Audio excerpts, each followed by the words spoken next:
Hello, hello, and welcome to the Coast to Coast podcast.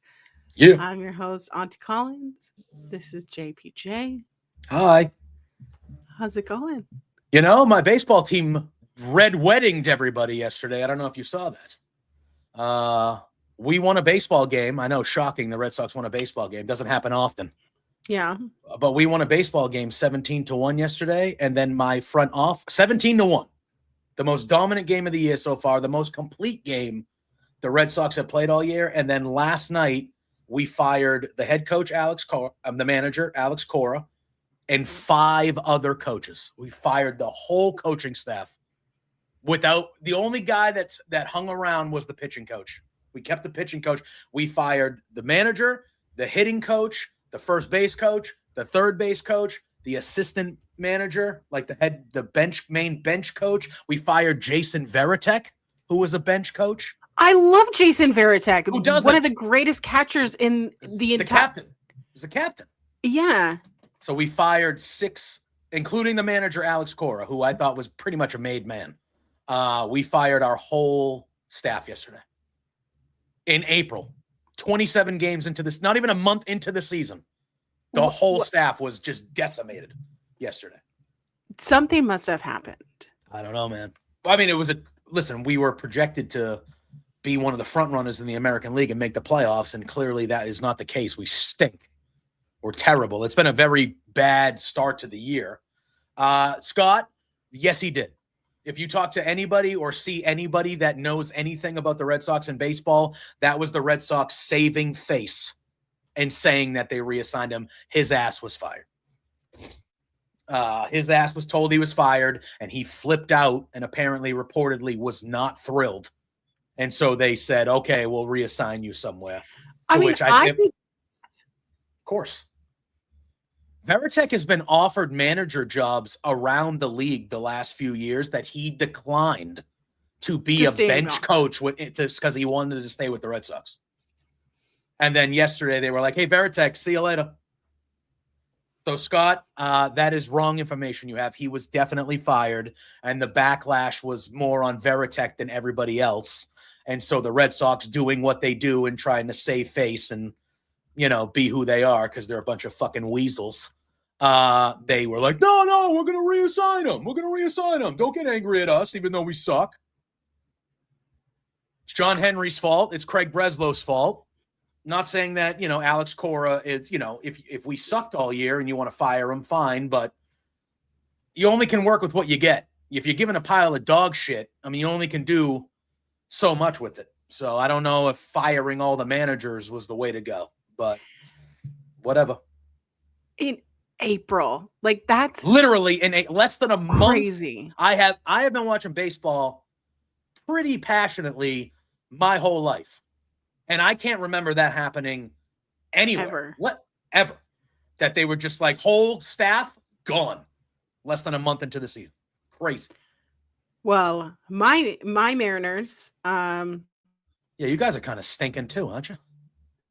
Have you turned it around yet? Have you turned it around? 3-8. We cannot win not at home. Yeah. What the it's fuck? Weird. Yeah. This is a very weird baseball season because I would feel a little bit more confident with my teams, right? My teams are the Red Sox, my teams are the Mariners, and my team, unfortunately, in the National League is the Pirates because I think the Pirates might be the team you feel best about right now out of those 3. Isn't that strange? Yeah. That's so strange. I picked the Pirates to win the over. I bet on the Pirates to win the over. Is that something to write home about? The Cards have stunk for 6 years. But anyway, so that's the news on the non-wrestling front. We had a red wedding in the Boston Red Sox organization. And then on Friday, which we're going to dive into, the WWE did their yearly red wedding where they just, but we'll get to it when we get to it. But we'll get to it. As you guys know, that is the question I wanted to put out there of why AEW is not the answer for these post-Wrestlemania releases. I do want to catch you guys up if you guys have been asking, this is the first time that I've looked like a presentable human, and I really pushed myself this morning. I'm not feeling great. So if all of a sudden I look pale and I need to pause and leave, I'll let JPJ finish the show. Okay. But I'll tell you guys, because we're mano a mano here. I've been feeling crappy since Con, so since Sakura Con, but I'm the kind of person to push through it. They call it working injured. I just call it living in a hellscape known as life, you know? But I've been having some, like, I'm not going to get graphic, guys. I'm not going to get graphic, but I've had some abdominal pain. So it was so bad Tuesday evening while I was driving home for work. I had to pull over on I-5 to catch my breath because I thought I was going to have a panic attack because I was having such sharp, severe abdominal pain.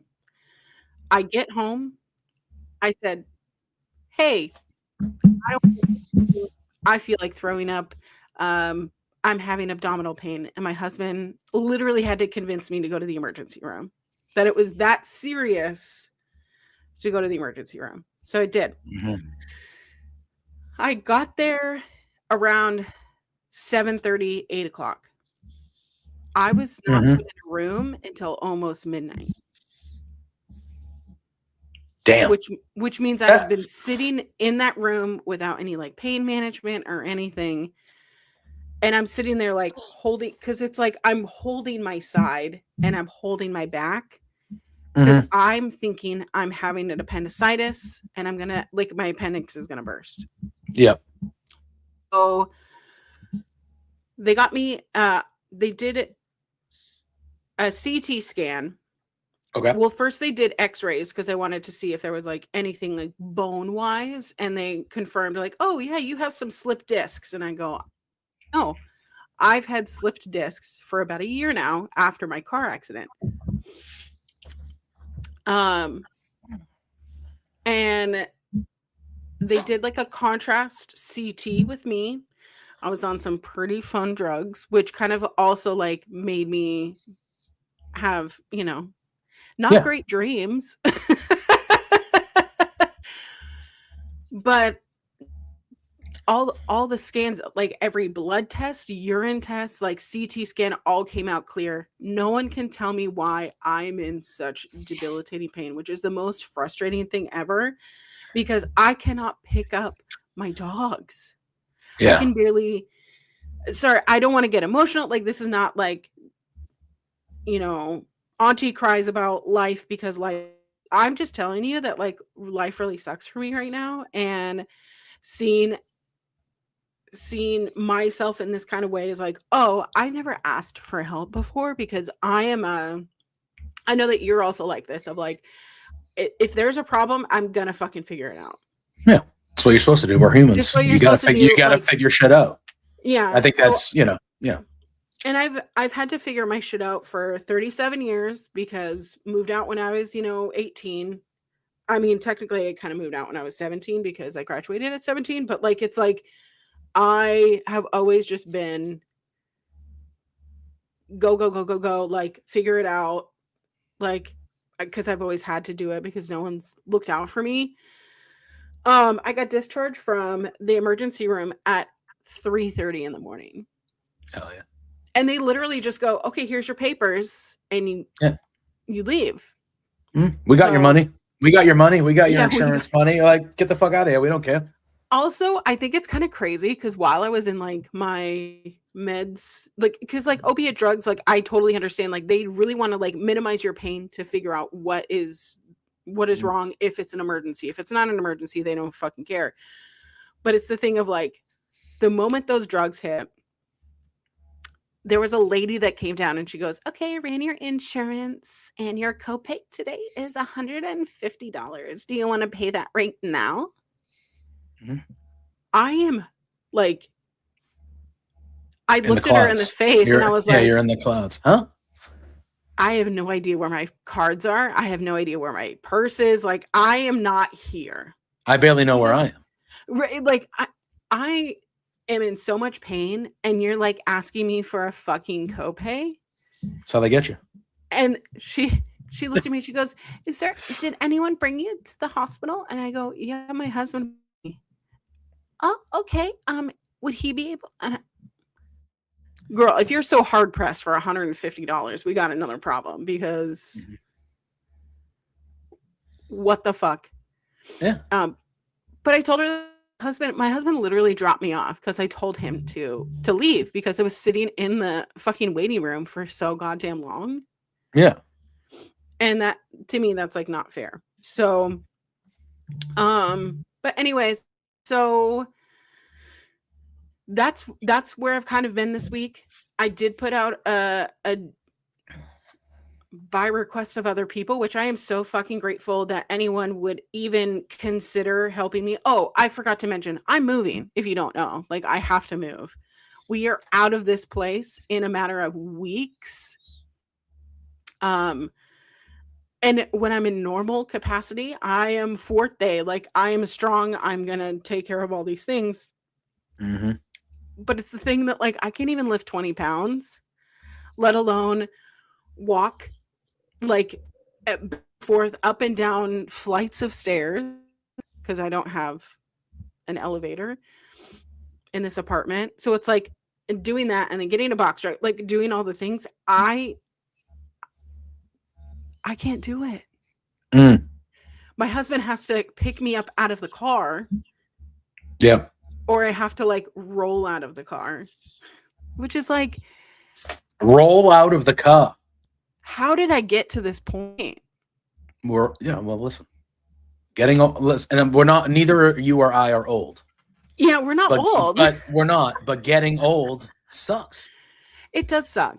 If I move too quickly in one direction, I feel like half my body just broke. Yeah. I'm like, oh, and 10 years ago, wouldn't even blink an eye, And y'all, I appreciate all of your comments and messages. I really like the support. Feels good, because there definitely are people who have their negative opinions. And let me just go on a soapbox for a second. If your instinct reaction to like a GoFundMe or a fundraiser, or like someone like talking about their pain, makes you visceral reactive, like, that's what happens with karma, or couldn't happen to a better person, fuck you. Those people, like, if you have to make a trolling account to troll people, fuck you. I'm not going to let it ruin my day. You're not going to let it ruin your day. No, those people, it's not real. But it's not real. I wish the worst thing in the world to happen to you if you ever say that to someone. But the worst things in the world have already happened to those people. That's why they act that way.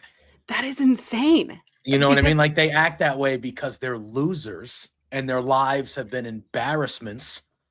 And their own birth certificates are embarrassments. Their only way that they can, and it's in all forms, the only way, like, there are people that on Friday that were gleefully excited about people losing their jobs. Which is insane.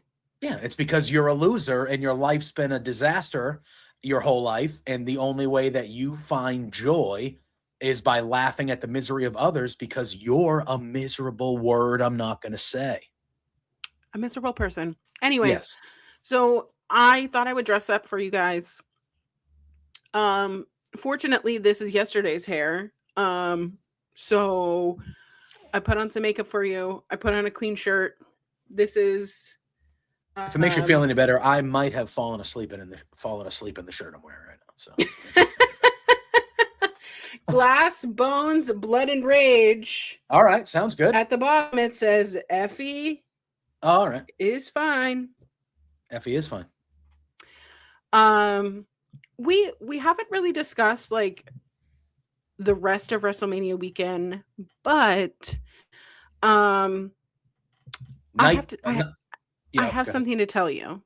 Yeah. I'm only going to touch on Bravo for like 2 milliseconds, okay? Because we have so much to talk about. Yeah. They filmed the reunion this week. Okay. Yep. It won't air for a couple weeks. Okay. But this is for Summer House, guys. Okay. Mm-hmm. Someone leaked audio. The reunion. So the show's already over? So no, it's not over. They're still airing episodes, but they film their reunion so that they can splice it up into multiple episodes and get the most out of it. And because there's been such a scandal, like obviously they're gonna do all the thing. Absolutely, the Summer House leaked audio is wild because A, that's never happened before. B, totally illegal. Mm-hmm. Someone's getting fired. And C, literally, it makes me just want to watch the reunion even more, which makes me think this was done on purpose. I mean, would it shock you if it was done on purpose, though? Not really, but most Andy Cohen is rightfully pissed because, of course, it's supposed to be a secret. It's supposed to be under wraps. It's supposed to be concealed. Yeah. It's supposed to be them controlling the narrative, so to speak.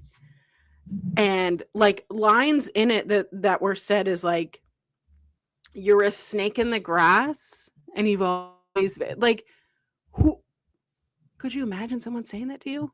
Yeah, I could. If my best friend had sex with the guy I was interested in. Yeah. That's crazy. That is crazy. This has never happened in the years that Bravo has existed. There's been because in the media sphere, right? If you are reviewing a show, you typically get screeners. So all those review websites, or that's why I think that wrestling journalists are so interesting because they're posting their reviews as the show is going because they're watching it as you are watching it because it's live. Correct, because it's live, yeah. But some of these Bravo shows, the reason why they're so long and the paragraphs are so lengthy and they've had time to marinate on them is because they get what's called screeners. So if a new show was coming out and JPJ, I would like you to write about Summer House this season. So I'm going to give you the first 4 episodes, but I want you to pre-write recap episodes or recap articles for all 4. And then you're going to watch the shows, write your screeners, and then send them to me so that I can tell you, okay, this is good.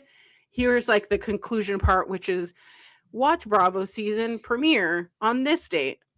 Find your local date, all the things, right? Mm-hmm. But that's why I love wrestling because they include this because most wrestling journalists are professionals, but they're doing it fucking live. So that's why there's when I was doing ROH live recap episodes, they had so many fucking typos. There were names that were spelled wrong. I would get wrong things all the time, just ludicrousy. And then I would rightfully be called out for it because how did you not know how to spell Samoa in Samoa Joe? And it's just a simple typo. It happens.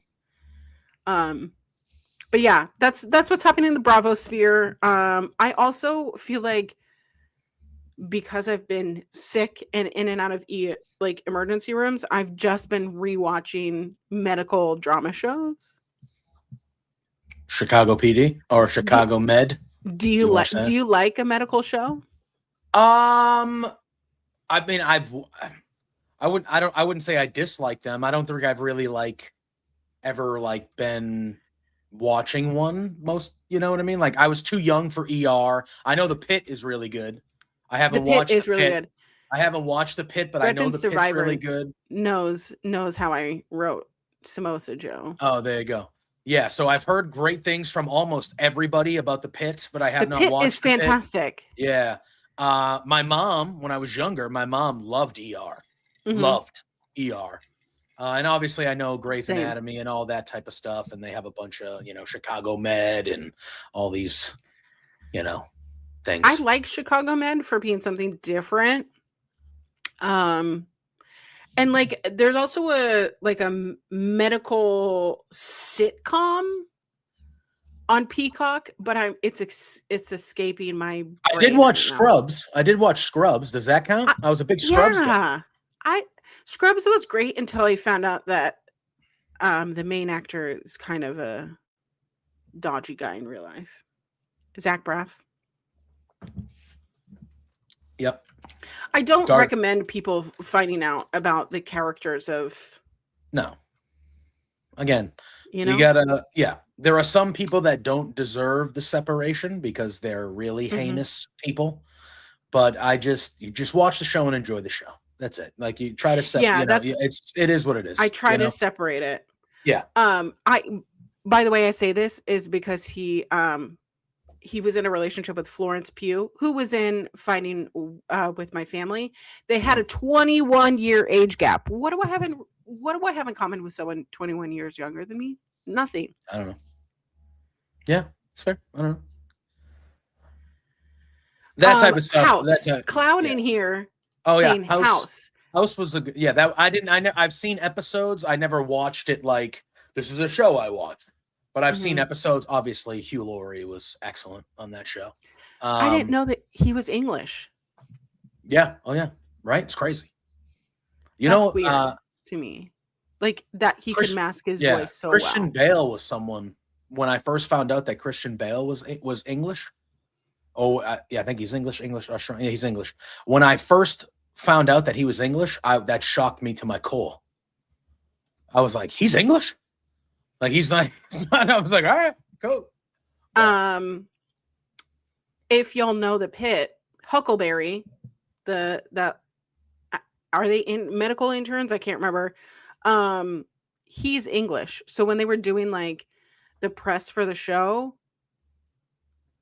and he starts talking, because he's so like Midwestern, all-American boy. Like, season 2, he's helping out farmer's wife and her child after in season 1. Her husband passed away. Sorry, spoiled it for you. But it's been a year. But when he was doing press, was like,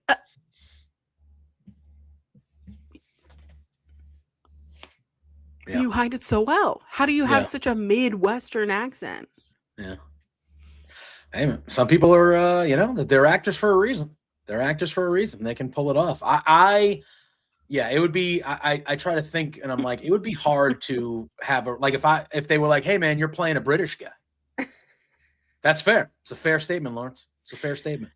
And like, hey, JPJ, you're going to go play a British guy. Like, now I can put on a fake British accent. Who can't, but to be able to do that, I feel like that would be very difficult over time. When you naturally don't talk that way, I would say no, but I mean, I could make it work, but I would say probably no. So I learned how to do a proper British accent by watching VeggieTales.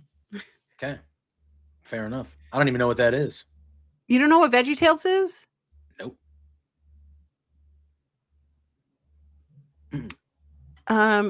In the chat, can you tell me if you've seen VeggieTales before? Because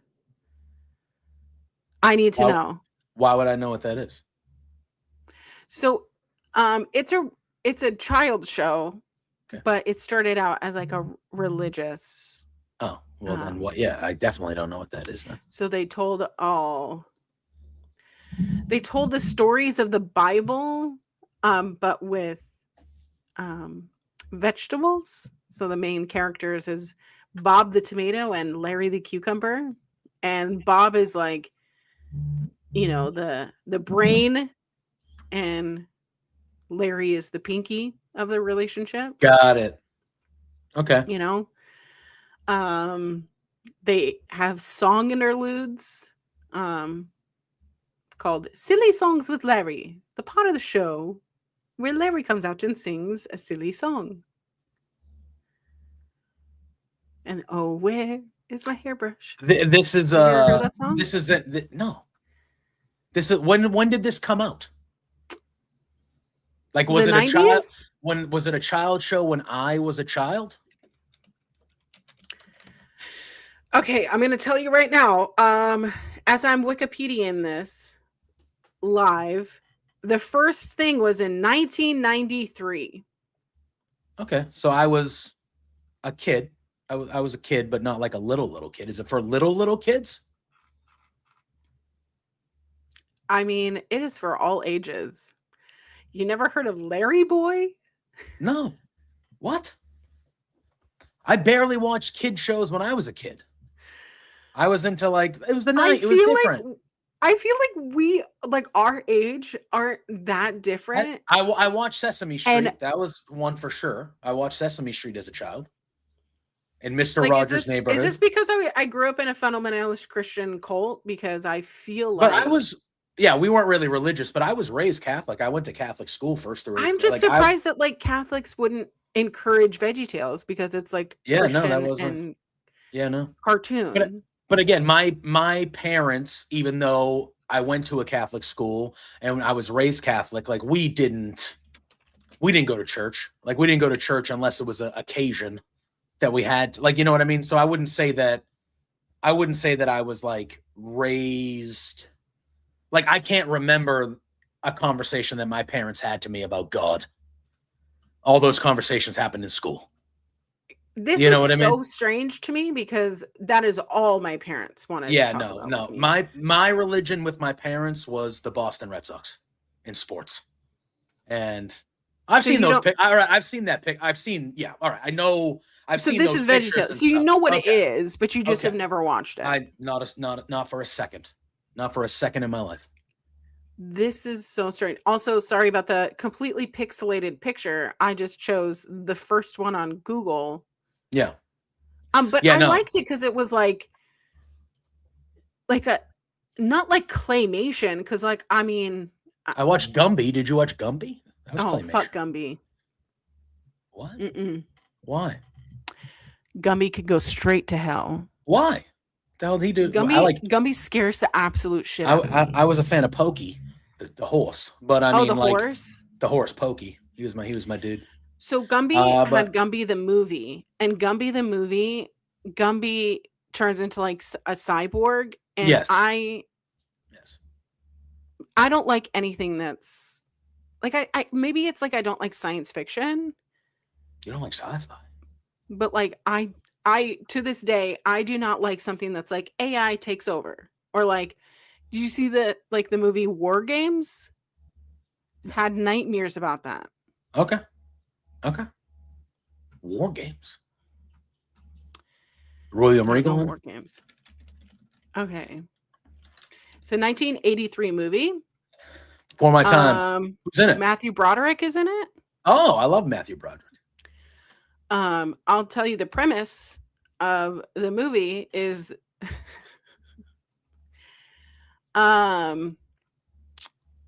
basically doing like nuclear I think it's missiles, submarines, I can't remember, but basically that he has to play like a tic-tac-toe game or like a battleship game at the end to like beat the computer system. Wow. All right. Fair enough. California raisins. Clown Oval here saying the California raisins scared me as a kid. Couldn't understand why my food would be happy knowing that they were eaten. That is so true because those guys were freaking scary. See, like my kid stuff was like I said, I did watch Sesame Street. I watched Mr. Rogers' Neighborhood. Mm-hmm. But then other than those two, like my kid stuff was like the Teenage Mutant Ninja Turtles cartoon, the X-Men cartoon. Okay. You know, like that was like my younger Power Rangers. I was in like first or second grade. Like that was my like. So your family allowed violence, and I had to sneak my violence. Yeah, like my sister, who was 2.5 years younger than me, she was Barney. She was Sesame Street as well, because Sesame Street everybody should watch. But Sesame Street, Barney, she was more of the that type of kid stuff. You know what I mean? Whereas I was more of the like superhero cartoon-ish. If that makes sense, like kid stuff. We're gonna get a visitor here in a second, guys. Here he comes. By the way, my visitors have been very good. Okay. Yeah. I love him so much. He's a well, first of all, look at this motherfucker. Look at this chunky star bitch. Of the show. Look at this chunky bitch. Anyway. Hey, Debbie's in the chat. Hi. This is Lou. For anybody that doesn't know, this is Lou. He's named after King Louis of the Jungle Book. That's who he's named after. That's incredible. Yes, but Lou is the man. The man. So you're getting some W's in the chat over here. Yeah, I mean, how can you not W Lou? I guess he would be a real sicko. Yeah, he comes in for his pets. He gives me the leg. You see the leg on the show. Look at him. He's looking right at the camera. He knows. But that's what he does. He comes in for his pets, and wow, he'll stay here for 5 minutes until he decides to bite me or just tells me to F off, and then he leaves. What's up with cats that they just like randomly bite you? It's crazy. Yeah, like he right now is leaning in. He's purring. He's got his eyes closed. He's like, this feels so good. And then in 2 minutes, he's going to try to rip my index finger off. And then he'll look at me and go, give me treats. And I'll be like, you think you deserve treats? And then I always cave in and give him treats because he's cute. And then that's how that goes. So we got on this because I was talking about medical dramas, and then it snowballed into how I learned how to have a British accent. Can I tell you though, I can't do any other accent. Can't do Australian? Good day, mate. Well, that's a little hokey there. You could have tried a little bit. Let's put another shrimp on the barbie. Oh my god, that hurts so much to laugh. That's a nice accent you got there. Sorry. New Jersey. Okay. No, one of the greats of our time. My New Jersey accent is just my own accent. Okay. Yeah. No. Good day, mate. Where are you from? Good Austria? day, mate. Good day, mate. Because she says Austria, which is not Australia. But Jim Carrey, that movie is so good that, good day, mate. Let's put another shrimp on the barbie. If I was gonna have an Austrian accent, who would I implement? Oh, Arnold Schwarzenegger. Oh, obviously. He's like the guy, isn't he? Isn't that the accent when you think of Austrian people? It's not a tumor. Yeah. Who is your daddy and what? Get to the chopper. Get to the chopper. Get to the chopper. Guys, I'm so bad at accents. Gunther is an Austrian. Gunther. That's a good Austrian. That's a more common one, like nowadays one. But Arnold Schwarzenegger is probably the most famous Austrian of all time, I would think. Not going to be many more people more popular than him. By the way, so yesterday we took, when I say we, I mean I was a passenger in the car. By the way, I encourage you, if you are donating clothes, do not support Goodwill unless like you're personally connected to it. Yeah. But the Goodwill of Washington State, A, sucks. B, they do not use funds for what they're supposed to be doing, and their CEO profits off of your charity. Okay? Same with the American Red Cross. Yeah. Those people you see outside your grocery stores with the bells and ringing whatever, don't give them shit. So I encourage you, find your local, because every town, every community, every county has some sort of unincorporated actual 501c thrift store or charity that you can donate physical things to, monetarily, whatever. So I found one that's close to me called Bella's Voice. They have 2 charity stores, so 2 thrift stores. They donate their proceeds to making sure that all cats can get spayed and neutered. So they specifically help the feral cat community. And when I heard their story of like what happens, especially with like I am from a very bumpkin area in Washington State. where I was born, a lot of bumpkins, a lot of trailer trash, all the things. It is not uncommon for multiple hoarding stories, like pet hoarding stories, to be in the media. Probably 8 to 10 a year, which is crazy. So they heavily rely on the Humane Society and like other like local charities to help intake. I think the one recently, it was like 105 cats. Wow. That's a lot. That is stinky. Yeah, that's a lot of cats. But it's just like the breeding happens because no one is fixed, and then it's just cats on cats on cats on cats, and then you can have a real problem, and they can get diseases and mortality rates. Like, that's just no way for a cat to live. So anyways, we took about 8 bags of clothes, and when I say I did, it was my husband. He carried them to the car, put them in the car, we dropped them off. And this relates to Arnold Schwarzenegger, because while we were waiting for like our stuff to be processed and they give you like a little receipt thing, I go in and I was like, oh, they have frames. I like to buy frames, obviously. I don't buy like brand new frames. I buy old frames and put my artwork into old frames because it's just better. And I saw one that was like perfect for a poster. And I looked at the poster inside and it was Terminator 2. Hell yeah. One of the best sequels ever made. Hell yeah. Almost left with it, but the glass had a crack in it. Ah, that can't happen. But it's one of those like funny things of like, of all the posters to put inside a really nice frame. And it was like one of those like, I don't know if like you like kind of the gaudy looking like gold with all the leaves and like the molding on it, you know, that it makes like really interesting shapes, you know, instead of just like a square frame, you know, square frame. It was like really, it was like it kind of looked like it was in a shrine to me. Oh, okay. Which like fair. It's a great movie to have in a shrine. But yeah, why not? All that to say, I've been watching medical dramas because I've been in medical stress, and it's kind of like trying to solve your own puzzle, but like also other people's puzzles. So anyways, yeah, that's how we got here.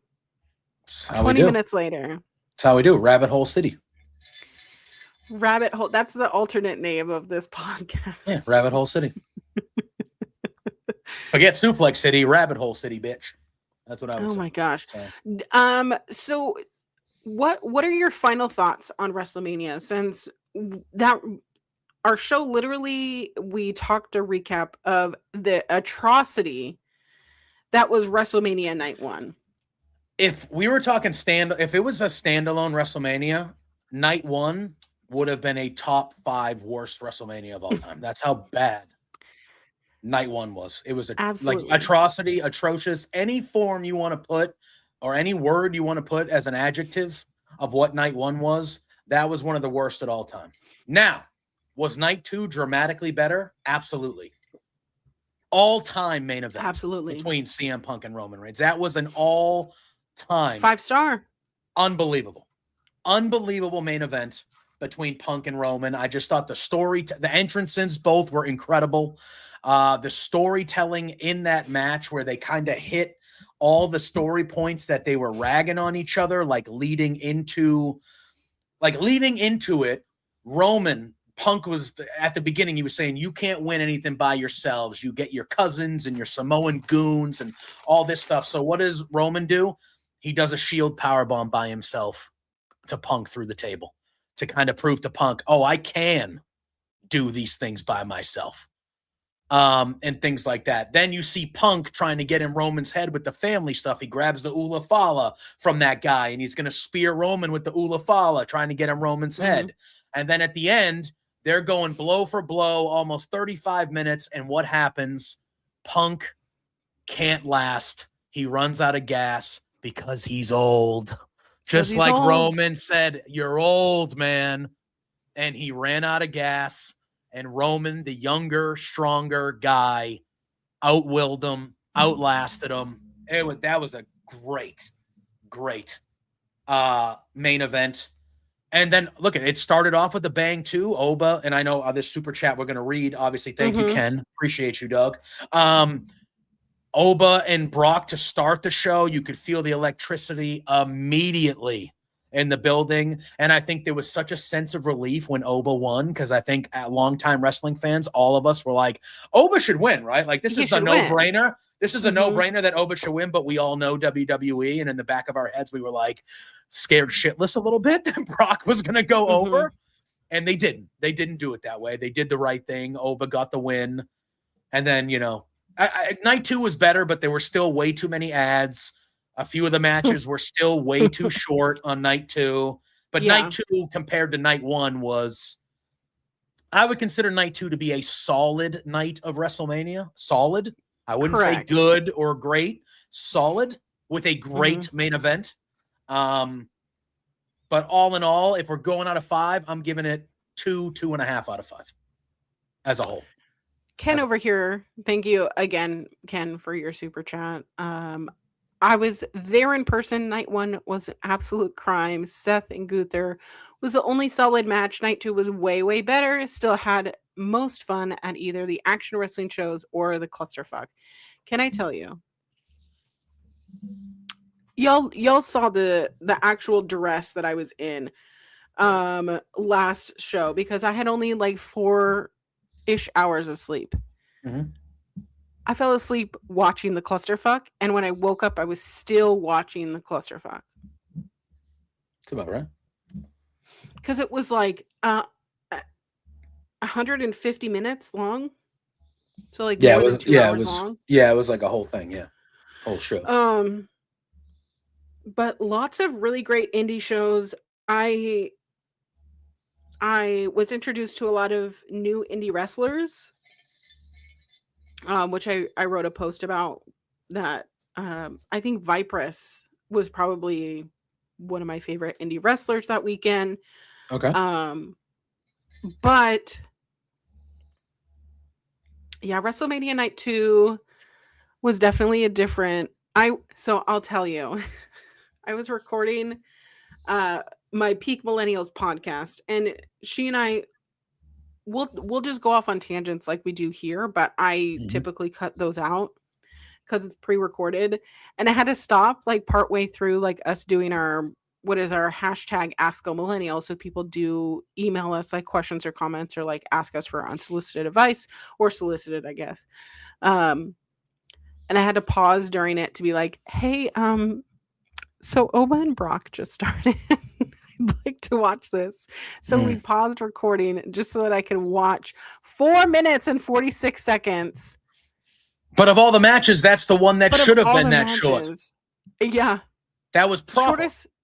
It was perfectly timed, and it was exactly what it was supposed to be. Yeah. It was, Oba took some of Brock's suplexes. He took an F5. He stood, what we talked about, he stood right up after the F5, which I loved. And then he just manhandled Brock, and it was over. Now, what they did after that with I think we're going to come to see fake retirement, or lead into the thought that, because, we're getting Gunther and Brock at SummerSlam. That's happening. So it wouldn't be in Minneapolis without it. Yes. So that's happening. But like I was shocked, like many, that they did that angle after the match with Brock. And like, regardless of what you think about the person, and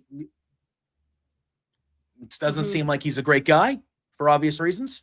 They did it. He got his moment. The crowd acknowledged, listen, when you're trying to separate it, he's one of the all-time, he's probably the most dominant guy in the history of the business, without question, right? So, he got that kind of moment. The crowd gave him his flowers. He was able to kind of get that. The crazy thing is, again, just kind of viewing it objectively of what's on our screens.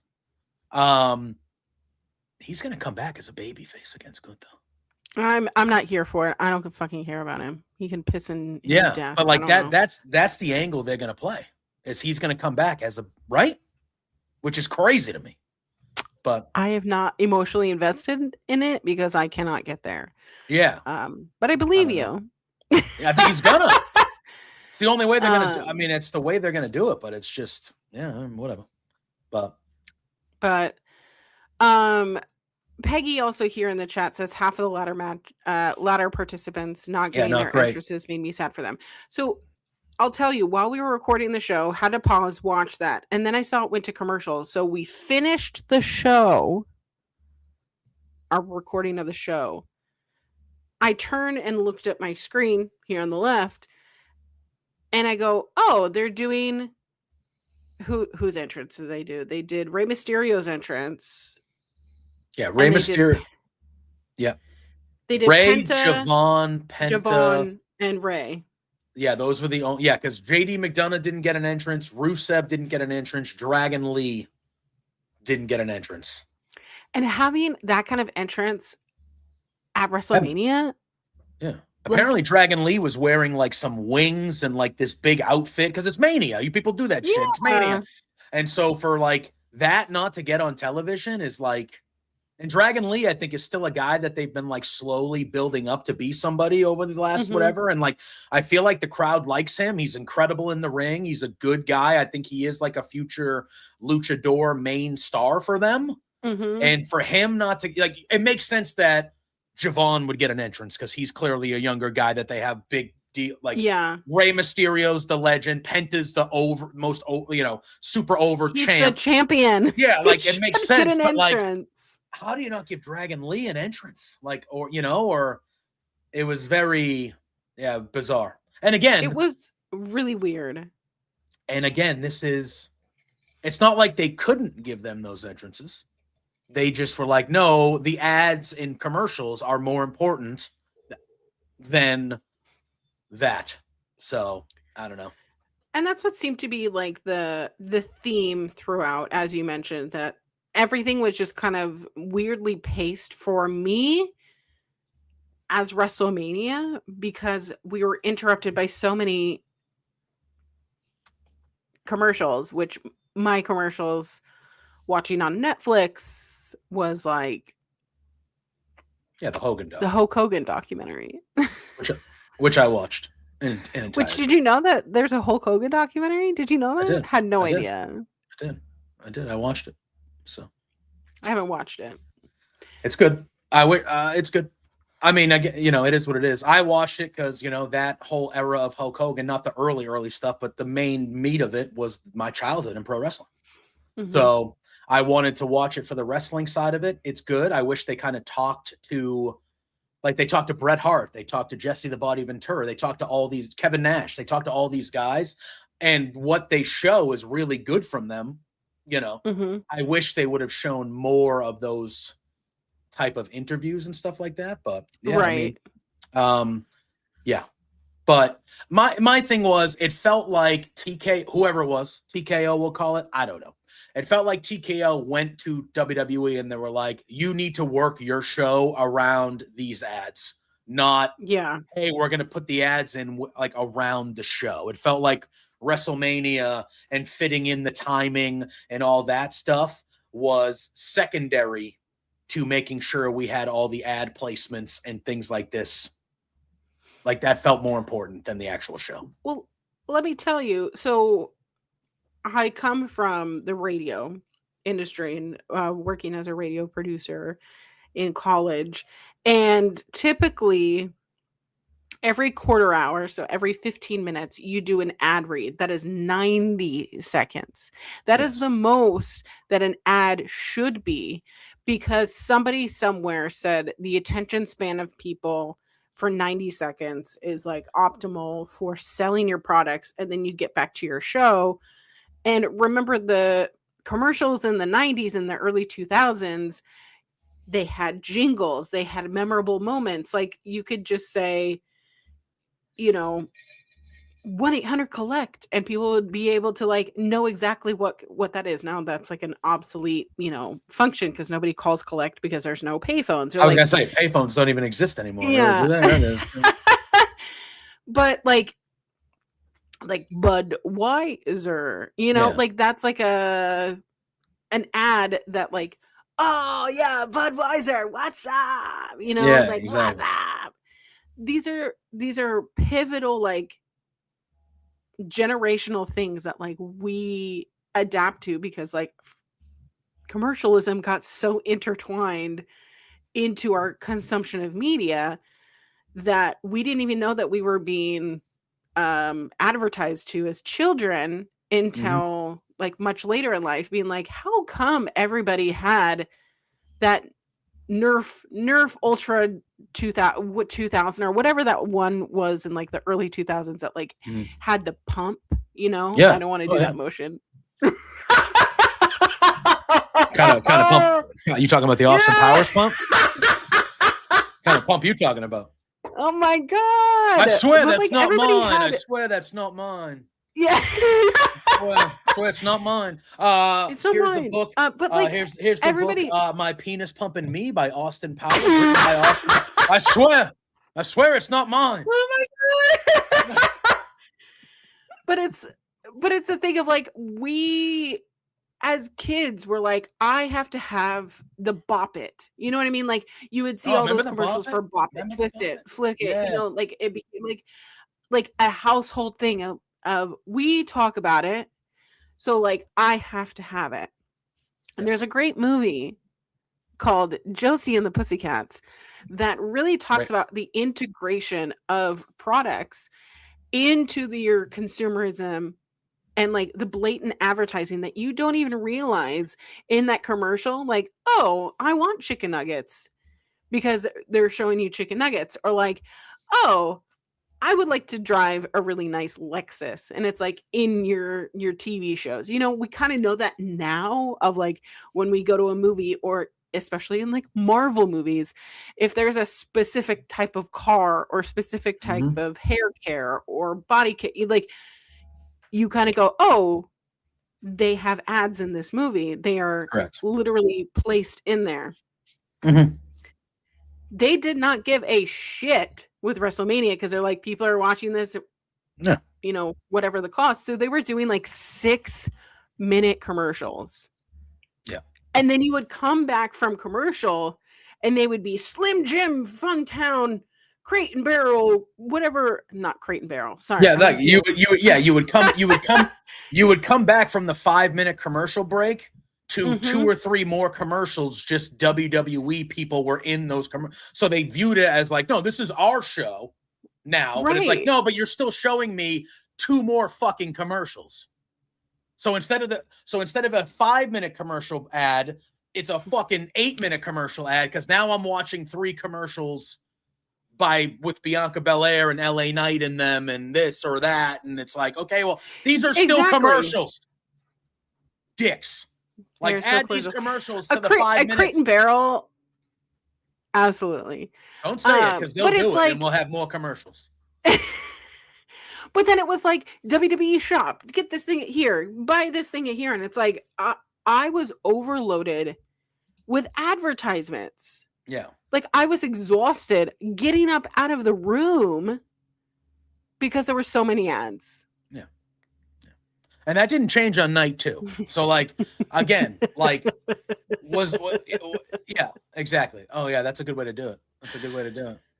But like, yeah, so that's why like, was night 2 dramatically better? Yes, it was, but it still had glaring issues and the ads were still a glaring issue. Now, I thought night 2 was paced. 4 out of the 6 matches went over 10 minutes, which in night 1, there were 2 out of 7 that were given to over 10 minutes. So like, I thought the pacing of the matches was a lot better. Still too short in some of them, but like, I just thought overall it was a better evening of a wrestling show, but there were still glaring issues. And then I thought the Raw after Mania was actually a really good episode of Raw. I thought that was like we saw some cool call-ups. Ethan Page, Sol Ruka, and then Sol Ruka almost passed away on Tuesday night with that NXT spot. Jesus Christ, getting thrown off that through the chair. She had to get staples in her head. Good Lord. Anyway. Can I ask you? Yes. Who the fuck is Adam Weitzman? Adam Weitzman? Oh, yeah, this guy. Oh, he's some rich fuck. He sat on commentary and provided absolutely no commentary. No. Do you know who he is? Why was he there? He's a rich guy. He's known in the circles of the rich. I know a couple podcasts that were like, what the hell was, like, they knew who he was. I don't know. It just says he is an American entrepreneur. I had no idea. Was he selling something? Like, I was just so confused. Yeah, it was very odd because even Michael Cole on commentary was like, he said something along the lines of like, all right, I don't know why, or like, I don't know why you would want this, but you paid a lot of money and you're going to be here. And I was like, so is this guy going to be the third in this match? But he didn't say a damn word. He didn't say a damn word. Shout out to our friend Greg Cherry over here. Thank you so much. Greg has been really great. And at the beginning of the show, I talked about how I've been in and out of the ER. I don't always want like your money. I love money. Money is great. It buys you things. But like having friends that are from the internet who have been like, hey, text me if you need. Hey, you're up. How are you doing? What's going on in your brain? Like, those are good friends. So I really want to shout out Greg because Greg has been like a friend. You know what I mean? Yeah. Greg's good. I was just going to say, go support his channel. He's been having some really cool interviews. Just had Pluggo over there. Yeah. Greg's dodging me apparently. Having Pluggo on his show, but doesn't reach out to me to be on his show. I get it. I'll be on a future episode, so y'all won't want to miss. Cause I'm still waiting for my invite in the mail. Wow. Unbelievable. Wow. I think I know a guy. I can get you in. Maybe. I don't want pity though. I don't want no pity invite. So, I think it's because he's a Steelers fan and I'm a Patriots fan. Absolutely. So he doesn't like me. Absolutely. These comments are hilarious, guys. Keep these comments coming. I think he doesn't like me. But I do find the pacing of night 2 to be better. Yeah. And I understand that we are never going to go back to a one-night WrestleMania. No. Because why have one night when you can have two? Yeah. 100%. I mean, more money is more money. I mean, it's still less people in attendance than last year. But there were 5,000 more people on night 2 than there were on night 1. Correct. Because it was the correct show. Because that's what... What were the two matches that had the best? I could argue that Steph and Liv had a really good build, and that match kind of did not live up to the billing. But the two matches that I feel like were people's most anticipated matches of the show were Oba and Brock and Roman and Punk, because they had the best stories, the best build, the best lead-in. And guess what? Hit for people? It was the opening of the show with Oba and Brock, and it was that fabulous main event with Roman and Punk. And those were the two matches that stuck out for the weekend because they had the best builds going into it, and they were actually treated with care at WrestleMania, where it felt like nothing else was really treated with that much care. So, and like we had on Beards, speaking of Pluggo, on Beards this past Thursday, we had Minnie Portable on, and she was in Vegas, and she was at the show. Oh, I need to go watch that. And she said that when she got there for night 1, the arena, and she was a little late for night 1. She said she showed up like in the second match or whatever. She said the arena was like, it felt like it was like 2/3 or half empty. And she goes, but when I got there at night 1, I got there an hour early because I wanted to make sure I was there for Over and Brock. She goes, when I walked in an hour early, you could tell it was like, oh, this is full. Like people are here and ready for this tonight. And she said it just felt like a completely different, a different show, like a different show, a different vibe. And that's how it came off for us sitting at home. I thought too, it felt like I watched 2 shows from 2 different companies. That's what it felt like. I mean, I remember the days of WrestleMania Sunday, NXT TakeOver on a Saturday. Oh, God. Wish I could go back, because some of the best wrestling matches I've ever seen have been from those takeovers. Yep. But we have not had a single night of WrestleMania since the 37? 30. Yeah, something like that. Because 35 was the really long one in New York. Because they did the 2-night one. Was the first one when they first came back after COVID, right? Was that the first 2-nighter? Or was COVID was the first 2-night one? Because they did 2 nights for COVID, didn't they? Because it was... So 2020, whatever that was. So 36? So 2019.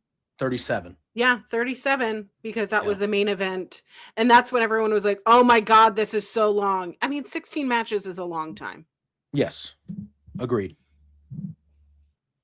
Yeah. So WrestleMania 37. So it was right. No, 35. No, wait. 36. 35. Do I know how to count? 35 was in New York. I was there live. And Becky Lynch was walking to the ring on her entrance at 12:21 a.m. New York time. Walking to the ring. And the pre-show started at 4 p.m. that day. See, I don't have this perspective because I was watching, like, if I go back, okay, this was April 7th, 2019, according to the Wikipedia. Batista and Triple H had that match that went for like 45 minutes when it could have been 20. When poor Batista hit the ropes and then it slipped, and then he had to redo it, and then they dubbed over it, which is hilarious. But Seth and Brock opened that Mania. That was actually a good match with Seth beating Brock. That was when Kofi beat Daniel Bryan, which was a great moment for the title. Orton and AJ Styles was the second match, and everybody was just complaining because they couldn't see because there was a bright light shining on half the audience. So they couldn't literally see the match. So the crowd was literally chanting, "Turn off the lights," during the match. Oh my God, I remember this. The match itself, disappointing, fine, but I think if you go back and watch it, the match itself isn't as bad, but the crowd wasn't invested. Yeah, that was her night. The man. So that was her night. Yeah. And that was what I was there for. Yeah. And they added Charlotte to that main event. It should have just been Becky and Ronda. That was the match everyone wanted to see. They added Charlotte. So, and I'm not saying Charlotte Charlotte's great. No. But they added Charlotte for no reason to make it a triple threat. And then the finish was kind of botched, and it was just all this shit. Yeah, because her shoulders weren't all the way down. Yeah. And now you read that Ronda was very adamant because they wanted her to tap out to the not the manhandle slam, to the disarmer. And Ronda was like, why would I tap out to anything that Becky Lynch can do to me? I'm Ronda Rousey. Like, I don't mind losing, but why the fuck would I tap out? And then, which I think that's kind of fair. That's kind of fair. But I don't know if that is why they added Charlotte. I don't know. But yeah. I don't know. Interesting.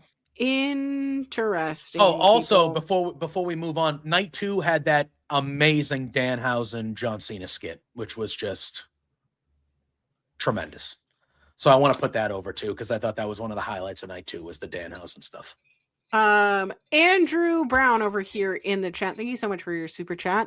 Stardom broke the attendance record with 8,015 as an increase by 512 from last year's. Kamitani is clearly the best draw in the women's wrestling. Sorry, I don't know why I couldn't read that very well. Thank you so much for your super chat. I really enjoyed the Stardom show, but again, I was watching it more so as like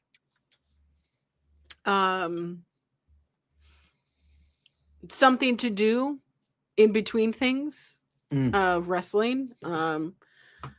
But I would love to like have the time to devote to watch Stardom. You know what I mean? Yeah, of course. If I had more time, I would. I don't watch it because I just simply don't have the time.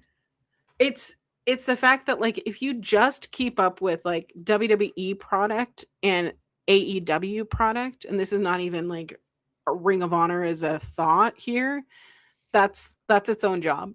That's its own 40-hour a week job. It is. And you asked before we went live, you were like, did you watch Collision last night? And I was like, no, I didn't. And I usually like at some point tonight, before, you know, I catch up on Collision, you know, so I know what's going on. But like, I got a buddy in town from out of town. We went out, you know, and we had some, you know, but I'm like, it's a Saturday night, dude. Not saying I go out every Saturday night, but like, you know, right. There's things to do. So I don't know. There are things to do, people to see, places to go. Oh, your Timberwolves, bro. R.I.P. Anyway, they lost like 2. Anthony Edwards and DiVincenzo got injured last night badly. But anyway. Interesting. So all that to say, lots of fun things happened during WrestleMania weekend, and that weren't just WrestleMania. Alley Catch no longer in GCW, allowed to wrestle in GCW. That match against Effie, arguably for me, was like really emotional for me. So, I think we're going to see her in WWE, dude. I think so too. I watched, if you haven't watched it, you should learn about other indie local promotions, support indie wrestling. But I watched St. Louis. So St. Louis is STL, correct? St. Louis? Yes. So it's St. Louis STL Anarchy. They had a show this last week. Main event is Charlie Evans versus Eddie Kingston. Yeah, I saw that. I didn't see the match, but I saw the promo. I saw like that. Fantastic. I just have an issue, and here is my issue. You want to bring in this talent, okay? You have these fancy posters. Make your commentary audible to the audience. I feel like that is the thing that sticks out the most whenever I watch. Again, I expecting love IWTV. I love independent wrestling. I love Triller, but like the thing that I mostly watch indie wrestling through GCW's lens is because they've figured their shit out with commentary. Because it's really difficult as a neurodivergent person, as a person on the spectrum, to hear the reverb, and then I'm hearing the hum, hum, hum, hum, hum, and I can't fucking hear shit. Yeah. It's the one thing that is glaring. And again, I'm not expecting WWE production when I'm watching an independent company. I don't care how it looks. If your audio is shit, I'm not going to tune in. If you're a small independent promotion and you're on IWTV or you broadcast on YouTube or whatever, like good. Like I feel like you should, but you have to spend money on making sure your audio is good, because if I can't hear your commentary and I don't know what I'm watching or who I'm watching, and all I hear is like Charlie Brown, I can't. It pulls me out. I'm not interested. Either that or just don't have it at all. Yeah, just show me the matches. Just show me I just want to listen to the crowd. I just want to listen to like what's happening. Yeah. But unfortunately. Yeah. Absolutely. Mystery Wrestling. I'll get to the super chat in just a second. Mystery Wrestling, which, you know, Evil Uno, part of, has one of the best commentary and the announcers. And anytime that how is Veda Scott? Yeah, she was one of the MVPs of Mania Weekend. She was fucking everywhere. They were everywhere. They were everywhere. You want to be just like MasterCard. So 100%. But let's get to the super chat from 777's Media. 777's Media, I would say. Okay. Thanks. I know that WrestleMania 42 just ended last weekend. What stories or programs do you think would be WrestleMania 43 in Riyadh? My main story I would like is WWE not going there. That would be my main story that I would love to happen. However, I know that won't happen because money. But it should be Roman and Oba. It should be Roman and Oba at SummerSlam. But I feel like the verbiage and how they did things, like that post show with Roman and Oba. Roba? Yeah, that's what they should call it, Roba. With Roman and Oba, I thought they did a really good job of like teasing that match with Oba kind of calling out Roman and then Roman with his speech there. I would love that match to happen at SummerSlam, but I also felt like that could have been them long form teasing it that's maybe a main event of next year's Mania is Roman and Oba. So I'll say Roman and Oba. Cody and Punk, I think for sure should be a match that is on WrestleMania of next year. If the Roman and Oba match already happens, and I know I don't want to bring his name up because his name's brought up every Mania, but it should be Roman and Rock. I mean, that's a match that it feels like if it was ever going to happen, the Saudis will pay the money for the Rock to get there, so I don't know. But Roman and Seth would be great too, though. Roman and Seth would be great. Some people in the chat are saying that'd be great. On the women's side, I would like to see triple threat Bianca, but she would have just had a kid, so I don't know. Bianca versus Naomi versus Jade. Yeah, triple threat. Can I be honest with you? We didn't talk about this match at night 2. I think Jade should have beat Rhea. How did you like her one-wing angel? I thought Jade was great in that match. She did a great job. I thought Jade was great. And I get it. That's not you can never go wrong choosing Rhea Ripley. She's the most over person in the whole company. Literally the whole company. So like that's another thing that Minnie said when she was on the show. She said the Rhea Ripley pop for her entrance was by far the loudest pop of the whole weekend. The whole weekend. At that show, that was the loudest. Likeable people. Yeah. In WWE. Yeah. So for me, you can never go wrong with picking Rhea.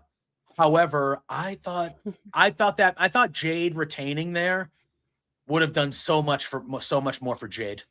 She just beat Rhea Ripley. Holy shit. And then you could have Rhea beat her at Backlash in 3 weeks. And then we're back to where we get. No, it's not Rhea slander, Jamie. It's not. I love Rhea. I just feel like a Jade Cargill win right there. I think it's Rhea slander. It's not. I will not stand for this propaganda. No, and look, I loved what they did on SmackDown with Fatal Attraction coming up and dealing. I thought JC Jane got major fucking heat when she was doing that promo. That was like Dom level. We don't want to hear you speak heat. And for night 1 on the main roster to get that is really I want to see JC Jane versus Rhea Ripley go 18 minutes. Is that Backlash? Is that what we're doing? We're doing that right at Backlash? Insane. What a great moment for JC Jane to come right up and have a title match in her first paper. Like that would be another match. I mean, you mentioned Rhea. Fatal Influence. My bad. I said Fatal Attraction. Sharon Stone. Sorry, my bad. Listen, I was a young child when that movie came out. That was You said Rhea. What if Rhea? We finally got a Rhea versus Io. I want Rhea to be the bad guy, and not Io. I mean, I'm still kind of butthurt that we didn't get Io versus Asuka. Could have been slot in there. Well, now into Mania. Yeah, but now the whole wrinkle of that whole feud, which was poor Kyrie, doesn't exist because they fired Kyrie, who's on TV every single week. Anyway. We'll talk about it. 777 Media back here again. Thank you so much again for like. This has been a fantastic show. Thank you. I believe that WrestleMania 43 should be WWE versus TKO. Basically, telling TKO to go. They're teasing it. Cody on SmackDown. Yeah, it's Cody on SmackDown. He basically told TKO to go fuck off. That's what he said, without using an F-bomb. Do you think that WWE is better for good because of TKO? That's what I want to know. No. What? And that's our show. Like my thing is, you had the two TKO guys, whoever they were on some interviews, and they basically said, "Oh, we have final creative decision. Like, we don't really care what the fan, and Nick Khan has openly been saying, we don't really care what the fans think. Basically, right. Like, hey, like, we have our plan. Like, the fans will be fine. Like, they'll come around to it. We don't really care, especially the online fans, he said. Like, we don't really care. Right. That they complain. Like, we don't care. And then the TKO guys coming out and basically saying, yeah, we have final say in creative. So we don't, stick our nose in there all the time. But when we want something to happen, they listen to us. And it's like, okay, well, all the shit that you want to happen is the shit that sucks. So, and I like, they're doing the stuff with Cody, where he's basically like, outside sources, you can go get the hell out of here. We don't need you. I just, I don't think it's going to hit like they want it to hit. I really just don't think it's going to, because it's going to be what? Cody, Punk. Who else you throwing in there? I think if anything, Roman would go on the TKO team. Roman. Randy Orton would be on the TKO team. He's been dick riding for them. Yeah. So, like, listen, I don't know. But tell me what you really think here. Look, they're making more money than ever.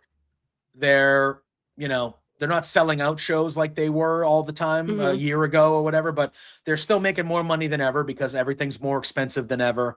They're still getting good gates. They're still getting all these things. And at the end of the day, that's at least what TKO cares about. Yeah. WWE Triple H and the WWE might not care about that the most, even though I think they do, but that's all that TKO cares about is that. So I don't really think TKO gives a single shit what's going on the television show, as long as those checks and those, overs and balances are looking good. They don't really give a damn what's going on. That's at least the vibe I get. Jamie's calling you out. It's not slander. It's not slander. Jamie, I'm really glad that you didn't hear my Australian accent earlier, because mine wasn't that great either. But yours was far better than mine. Yeah. I just think WWE is in an interesting place because its loyal fan base will always be loyal. But I think that the heart of WWE fandom, the people who don't care about tribalism, are getting a little bit burnt out and getting a little bit feeling like something's amiss, something's awry. But TKO only cares about the monetary value of their fans and not what the history books will say, if that makes sense. They care 100%. About the dollar. And I think WWE true fans, and not the tribalists, are the ones who are concerned about the legacy. Yeah. Oh, yeah. And go ahead. That's where I'm worried. Yeah. And like, that's where we're at, because there's a difference between a loyalist and a diehard. Those are two different fans. I would call I wouldn't say I'm a diehard WWE fan anymore, but I'm a diehard wrestling fan. I'm a diehard wrestling fan. Yeah. Yeah. So I watch WWE all the time. I watch AEW when I can watch other things. I do. But listen, you're hot right now. You've been hot for 3-4 years or whatever. At some point, everything goes like this. And at some point, you're going to be going like this. And if you lost a lot of the diehards because you're doing all this shit that we don't really connect to or care about, you're at some point, TKO, I'm not saying WWE, I'm saying TKO in this matter, is going to have to win back the diehard fans.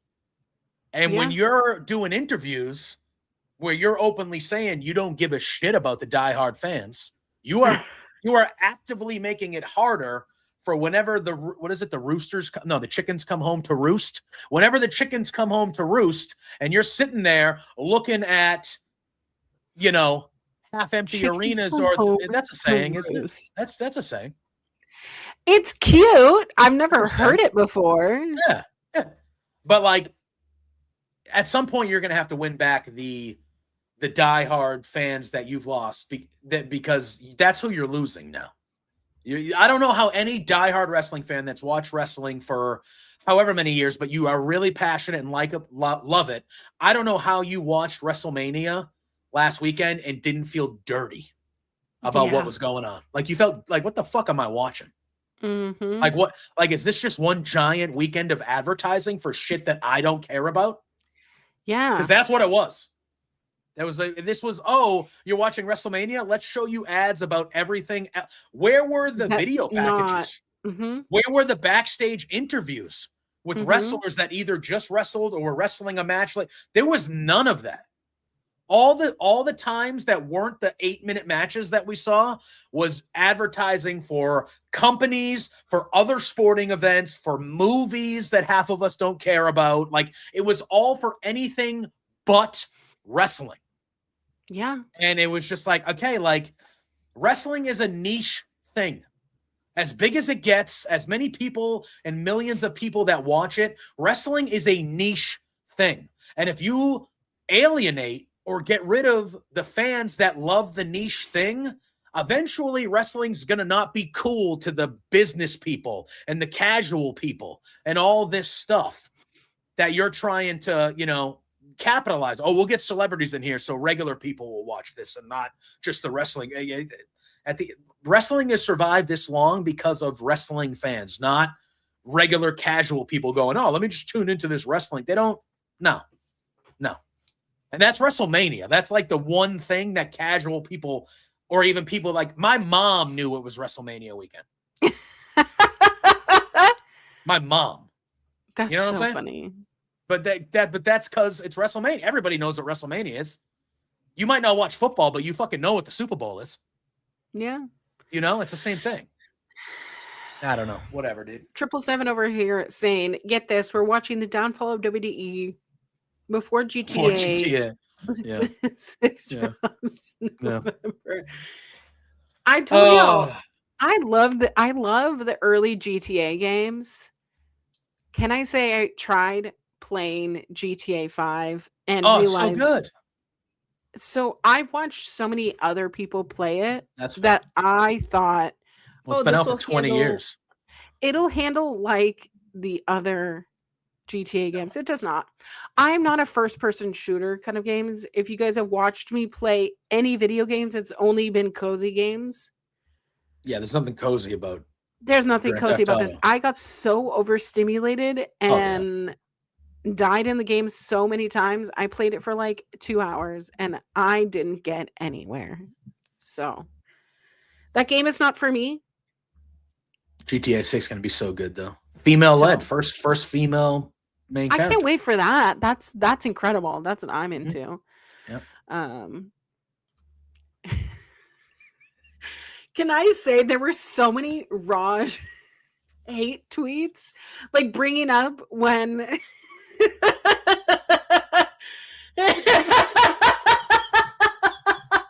Did you see Raj's original tweet when Punk came out to his original ROH theme? No, I don't follow him because I feel he is a clown. He is a clown. Yeah, and he does. I don't follow allegedly him. Doesn't pay people. Of course not. WWE pays him to say his stupid shit. Though, probably. But I did follow him back in the day, and then he became very lopsided with his commentary. And people that become again, you don't have to like everything I like. If you don't like certain companies, cool. Mm-hmm. But when you constantly have to mention the other companies you supposedly don't like to prove your point about the company that you're on your knees for, I don't have time for you. You're a fucking clown. So that's how I view it. So his tweet was like CM Punk coming to what sounds like the remix of the Terminator theme. Oh, yeah.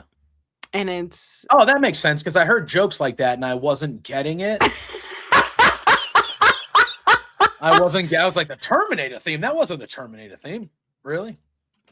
Miseria Cantar. Yeah, AFI, baby. AFI. AFI, baby. Like the real people. That was a like great. We were listening to that kind of music in the early 2000s. Yeah, that was. I was a scene kid. We like were you scene dream kids. about. Yeah, AFI was like. Now again, I like screamo and a little bit. Like I liked AFI. AFI was for like the gothy scene kid. Like that was like the darker side.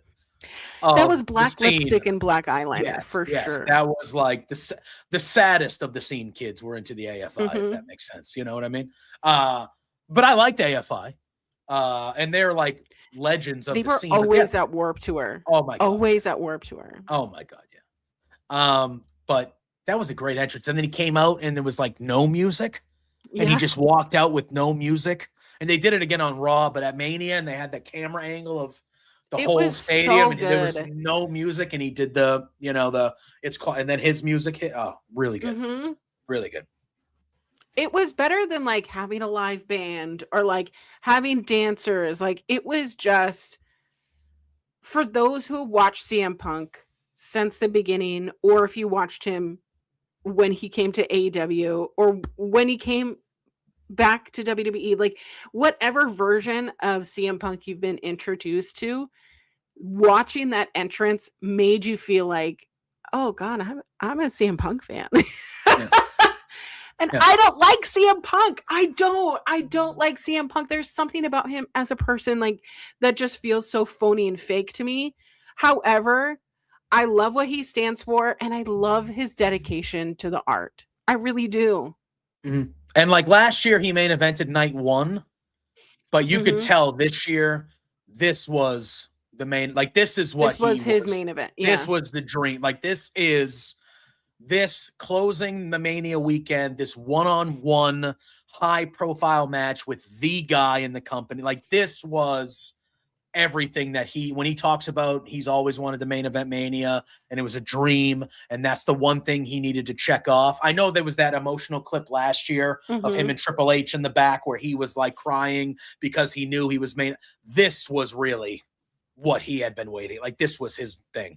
And you could tell when he walked out there that he was just reveling in it. He was like, this is what I came back for. That was the thing. CM Punk had never main evented WrestleMania. And all the years of being the best in the world, the voice of the voiceless, he never was that main event guy. And it was because Vince never saw him because he was not super old, super muscly, not super big.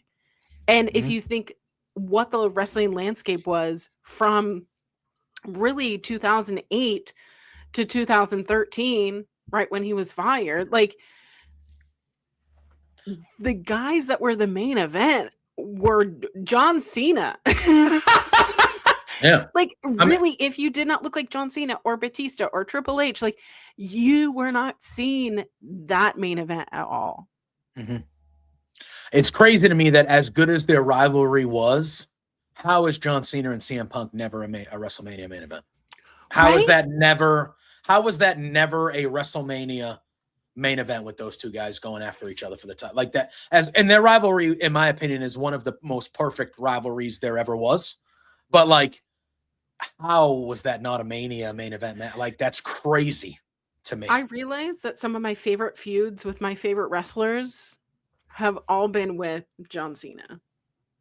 Yeah, it's because even though I was on the Cena sucks side of things for the majority of my Cena dumb, I will say Cena dumb. Yeah, Cena fan, whatever. But I was on the Cena sucks side of it a long time. But a lot of our wrestlers' favorite, like you just said, a lot of our favorite matches of our favorite wrestlers, John Cena's usually involved in a good amount of them because John Cena is, whether he was your favorite or not, probably the best guy ever. Probably just for the longevity of it and everything, it's just, I feel like last year, I say that a lot. Sorry. I'm reiterating correct. Yes. I feel like last year was everybody's, as much as WWE tried to really just fuck it. But last year was everybody's, whether you were on one side or the other. That was all of us going like, yeah, this guy was pretty good, huh? This guy was pretty good for a long time.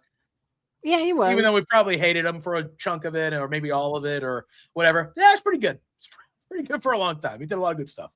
But Cena and Edge never main evented a Mania. Cena and Punk never main evented a Mania. That's crazy. Those are his two best rivalries, in my opinion. His two best rivalries, and he never main evented a Mania with them. It's nuts. But yet, The Miz. You know? But yet, and then they did the Rock back to back.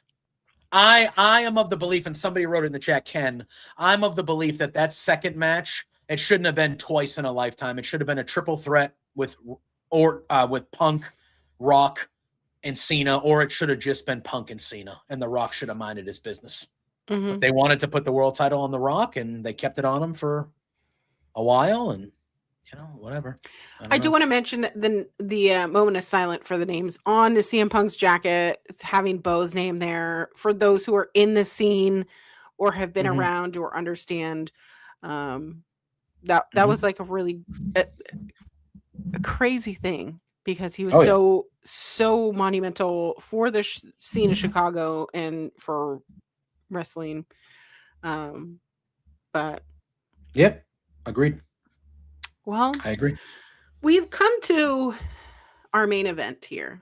Why AEW is not the answer for WWE post-WrestleMania releases, because that's really what we were seeing with these WWE releases. Okay. Mm-hmm. A lot of names, like I'm looking on here, when I type WWE releases, we have USA Today, CBS Sports, Fightful automatically comes up because I go to Fightful all the time. Men's Journal. Yep. WWE quietly releases 24 wrestlers. And when I say quietly, WWE didn't announce anything. No. They specifically give this information to reporters to report the news. Mm-hmm. And then they come in a day later to say, look at all these new shiny toys. Yep. Yep. I think that's crazy. I do feel like, okay. First of all, I give the full 24 list? Oh yeah, absolutely. For everyone. Absolutely. So the first one we got announced was Nikki Cross. She was signed in 2016, member of Wyatt Six. Okay. Mm-hmm. Last appeared on the April 17th, literally this month, episode of SmackDown. Yeah. Literally the night before WrestleMania. Literally. Zoe Stark signed in 2021, sidelined with a knee injury. Mm-hmm. Sean did report. Yes, you were just going to say it. Yes, you were just going to say it. Sean, because a lot of people were like, they released her while she was injured. Like, that's so effed up and blah, blah, blah. Mm-hmm. And then Sean was like, we had heard recently that she'd been cleared to return. So she had been cleared. Again, doesn't make the situation any better, but, But. Correct. Yeah. The next one, Joe Gacy, was announced. Signed in 2020 during the pandemic. Member of Wyatt Six. Last wrestled April 17th. Okay. Mm-hmm. Bo Dallas, Uncle Howdy, signed in 2008. For those believers, he was released in 2021 during that mass releasing during the pandemic when they said that they couldn't afford people. I get it. Okay. Mm-hmm. April 17th, last scene. Okay. I believe that they brought back. We're doing the list. Sorry. Okay. Andre Chase from Chase U. Mm-hmm. Signed in 2021. Last wrestled January 26th. Mm-hmm. Alba Fire, formerly known as Kaylee Ray. Signed in 2019. Part of a current storyline with an injured faction. Part of the Secret Hervis. I can never say it. Secret Hervis. Secret Hervis. Last wrestled February 20th. Mm-hmm. She is also a former NXT UK Women's Champion, NXT Women's Tag Champ, and the main roster Tag Champ. So keep that in mind. Eric Rowan, signed in 2011, released in 2020, came back in 2024, member of the Wyatt Six. Mm-hmm. Last seen literally the day before WrestleMania. Dexter Lumis, same thing, 2019, released in 2022, returned a couple months later, part of the White Six. Okay. Dante Chen, which a lot of people did not fucking know who this is. And he is the first Singaporean signee for WWE. Very talented. Remember Kona Reeves a couple years ago when he was released? Very well liked, had fantastic matches, unfortunately subject to booking. We don't have anything for you creatively. He last wrestled an episode of Evolve back in March. So you would have had to have watched, like, this felt like a last ditch effort because he had been on NXT. He had been having fantastic matches on Main Event. Main Event seems to be where they place people that they don't know what to do to see how the crowd, and the crowd loved him. He's a fantastic wrestler. Okay. Motor City Machine Guns. Chris Sabin and Alex Shelley signed in 2024. Last wrestled during WrestleMania 42 weekend. They are the former WWE Tag Champions. Okay. Aleister Black, originally signed in 2016, released in 2021. Remember, literally 30 days because he didn't have an updated contract, went to AEW. Okay. Asked for his release from AEW. Returned April 2024, literally 2 years later, released. Last wrestled the Friday before WrestleMania. And everyone was like, finally, we're going to finally be getting storyline for him. And then it was reported that there were talks that he would be involved in the Randy Orton CM Punk feud leading up to Mania. Like, he was discussed to be the name on the phone. So you potentially took somebody that you were flirting around with being involved in the main event. And then he's gone the day after Mania. It's crazy. Okay. We have Zelina Vega, originally signed in 2017, released in November of 2020, returned in 2021. Regularly appeared on WWE SmackDown. She is the former WWE Women's U.S. Champion and the last Queen of the Ring. I think we're all going to hold space for that.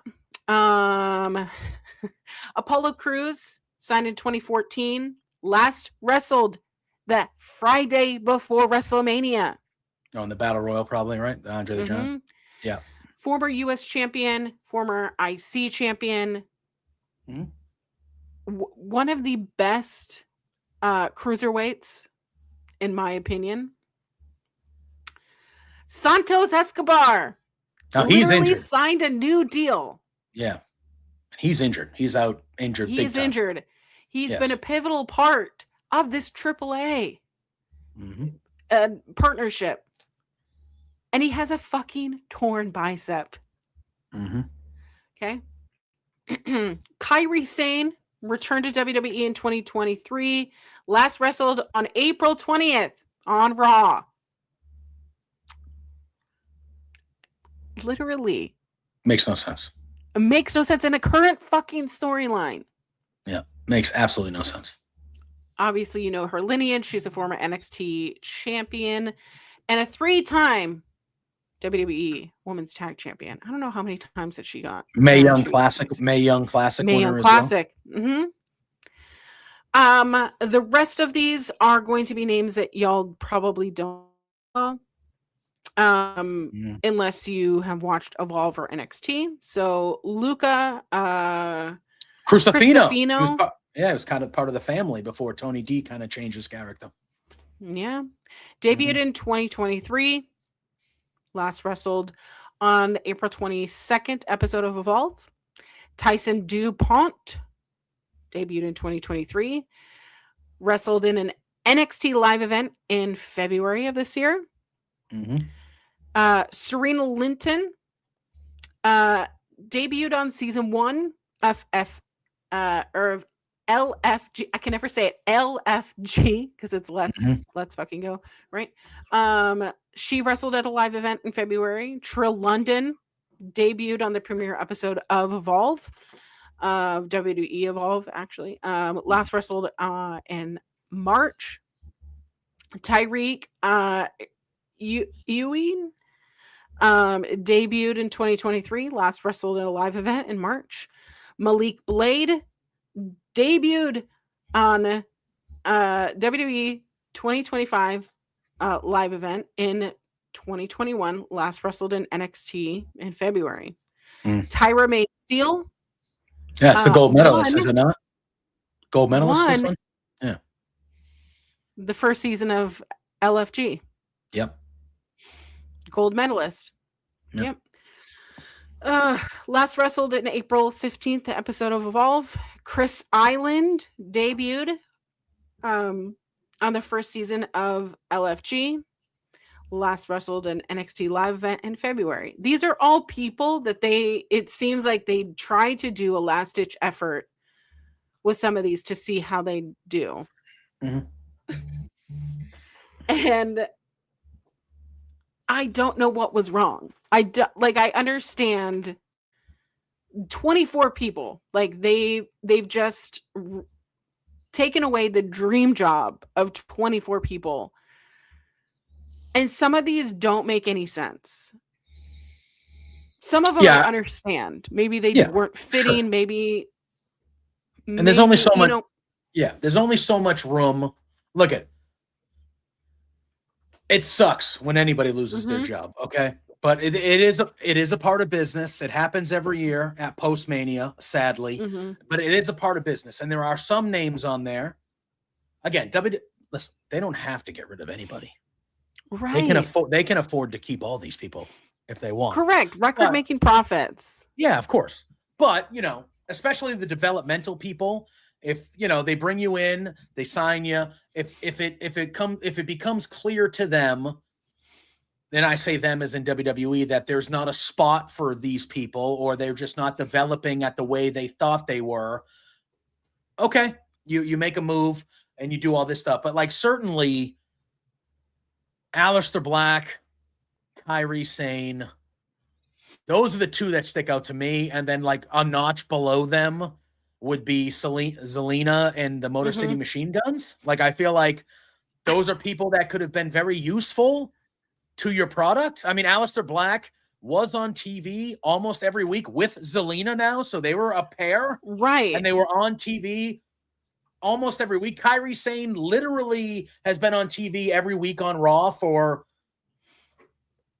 forever. I mean, her and Asuka, they've been the Kabuki Warriors. She's pivotal in this story with Io and Asuka, because Io is trying to convince her, hey, you don't deserve to be abused like this by Asuka. This is, and Kairi's kind of been the one in the middle. It's literally part of the story. And so those are the ones that stick out to me. Again, they could have kept, and I know the post is AEW is not the end. AEW has done a really good job, especially over the last couple of years, of not just, because when WWE did this stuff the first 2-3 years, AEW would just come in and, okay, we're taking a bunch of you. They've been really, I think last year they didn't sign anybody that was released in the post-Mania releases. You know what I mean? So I think they've done a good job because they don't want to bloat their roster either. But listen, I see somebody in the chat say, oh, well, I think, this person will go here. These people will go here. These people go. I think that's really the one positive out of the negative, is that there are so many places out there now where these boys and girls can go and continue their dream if they want to continue their dream. And hopefully they do.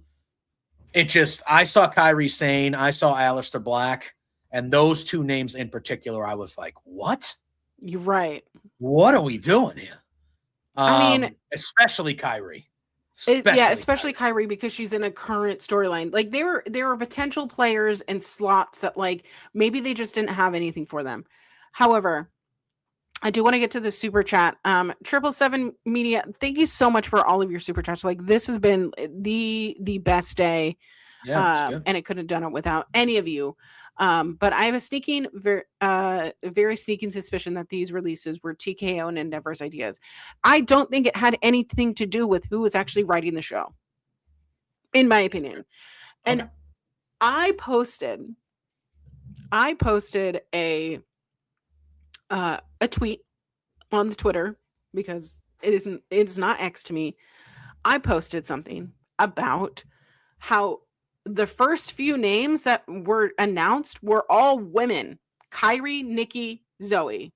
Pivotal people, part of your women's division, veterans in this league who've seen the business, who have worked the WWE style at this level, because whether or not you know or want to accept it, NXT is WWE light. It's never not going to be, because they exist in their own bubble. Yes, they are touring. Yes, they have a vigorous schedule, but it doesn't have the eyes on the product that it should. It doesn't have the slot on the correct platform.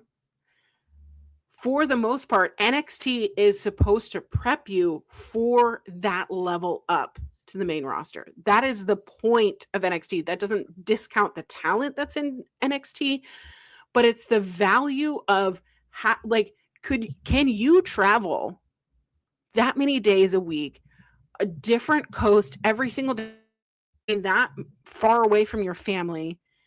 Some of them are doing house shows. I think mostly the house shows are like during the holidays and stuff like that. But like, can you do all, because you're not just showing up to tapings and then like leaving. Like, you also have to do promo stuff. You also have to do stuff if you have a, what is it, figures coming out. Like, you have to go to like video game fittings. You have to go to like practice it. Like, the schedule is much more difficult than NXT, which NXT lives in a very tight bubble.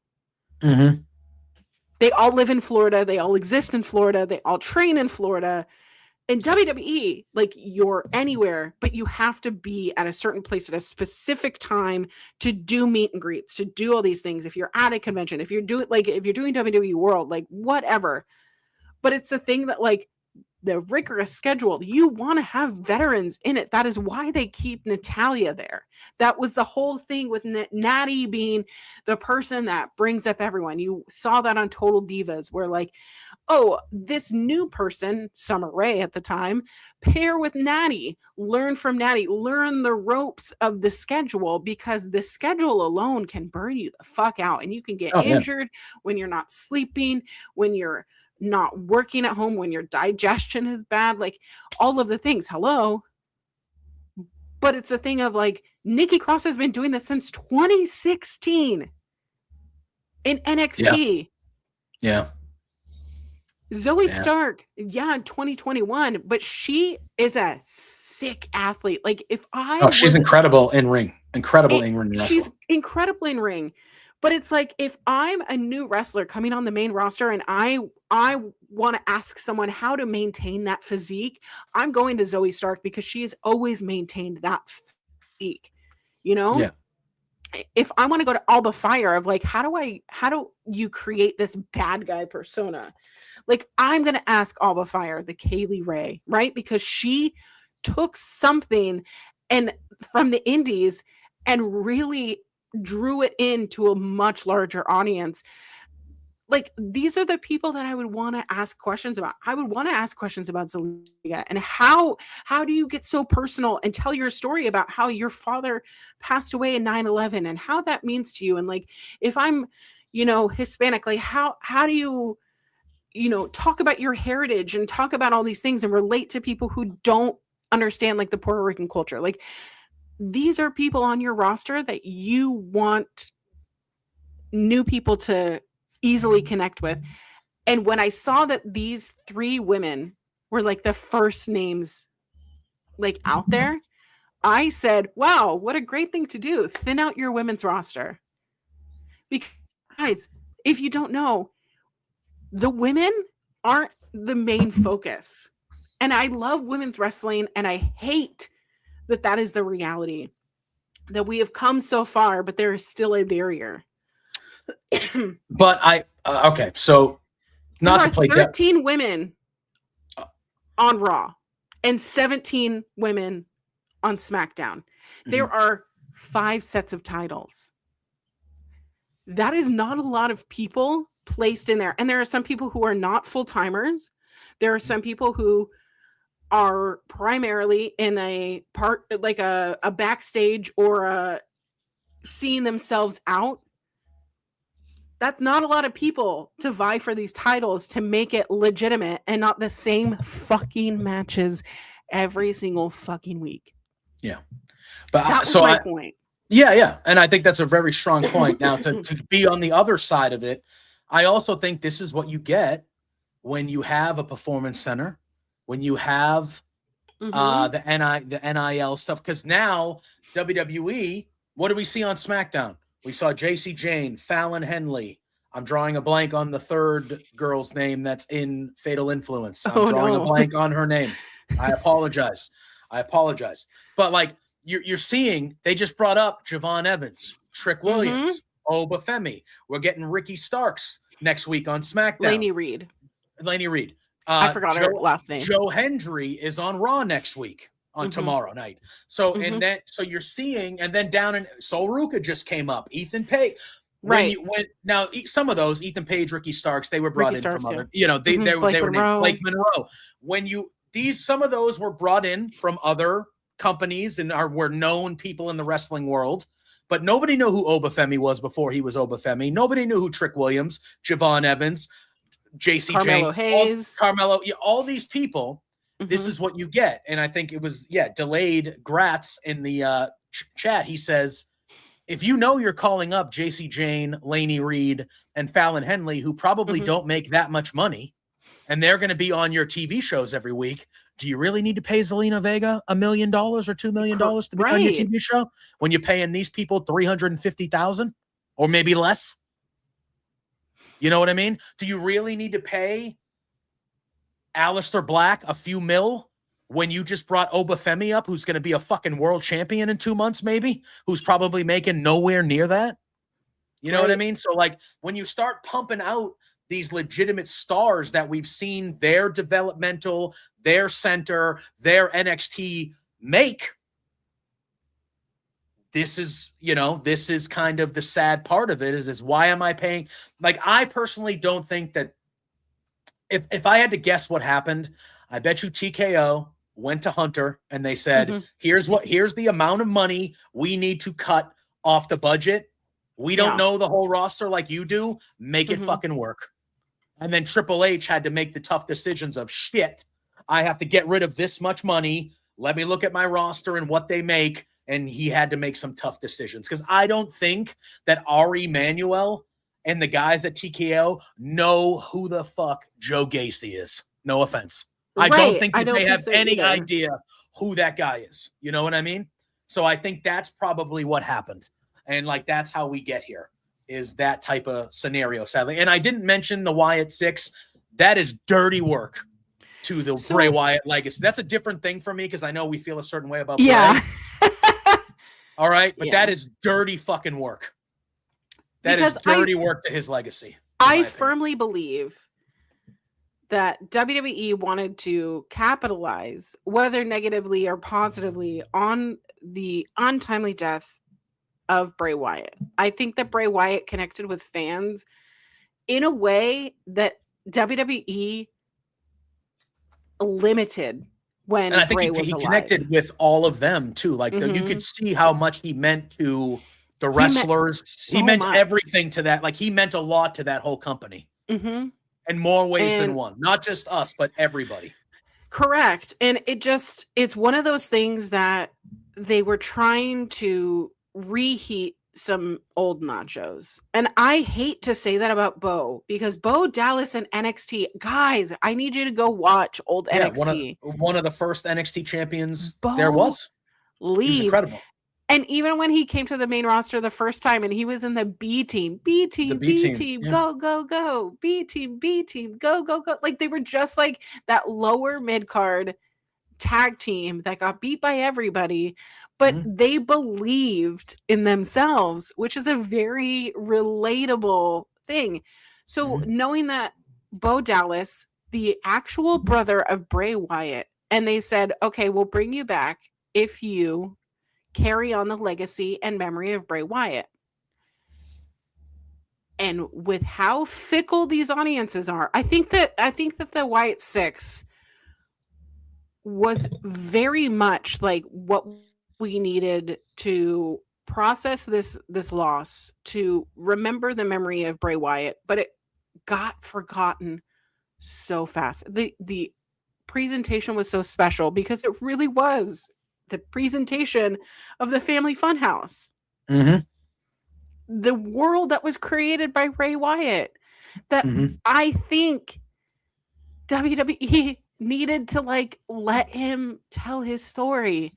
But unfortunately, his passing was just so sudden, and I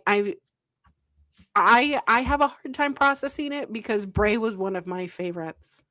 Mm-hmm. And seeing the Wyatt Six week after week in active storyline made me hopeful that something was going to happen with this.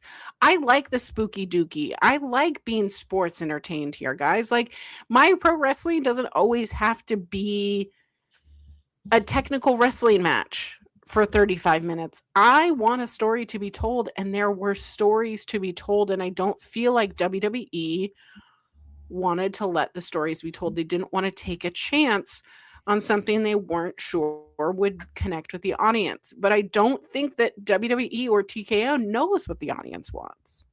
No, and nor they've made it abundantly clear they don't care. They do not care. Either. We'll give you what we want to give you, and you'll sit there and you'll take it. And that's kind of what it feels like we're at. And but like bringing back like Bray and Brody, friends. Bring back Eric Rowan. Bringing back Eric Rowan, I think, is the worst thing. Like, the other ones hurts me. Yeah. The other ones, and I know they brought Loomis back, but the other ones were in the company for the most part. Already there. Bo was there. Casey was there. Yeah, they bring back Eric Rowan after he has this. He's there for the Brody AEW tribute show. Mm-hmm. He's very vocal, and this poor guy who this all-time group of the Wyatt family, he's the only one there. Guys. This isn't just some job somewhere. Like, this is his dream job. And Eric Rowan has watched his friends pass away. Yeah. And his job in WWE, his dream job, is to carry on the legacy of his passed away friends. That every time you see Eric Rowan, you think of the Bludgeon Brothers. You think of the Wyatt family. Because he was such a pivotal part of it. And I hope nobody remembers the time that he brought a cage. Yeah. Do you remember that? With the spider? He just had his like covered, and it was just a spider. Yeah. But it's like, you can have the hokey, spooky, Danhausen, you're cursed type thing, but like but that's not spooky, really. That's you're right. But like, spooky. I want to be creeped out. People watch The Terrifier, and like that's actually scary to me. Like, I love slasher films. Yeah, guys, I hate to tell you all, but more than half of the 30 years he was around, The Undertaker was a spooky character. They gave him purple lightning. Yeah, Kane was a spooky, evil character. The new Leo Rush character is creepy and spooky. You can do it. You can do it properly. And if you remember the Wyatt Six debut, where it looked like they literally shot people in the back dead.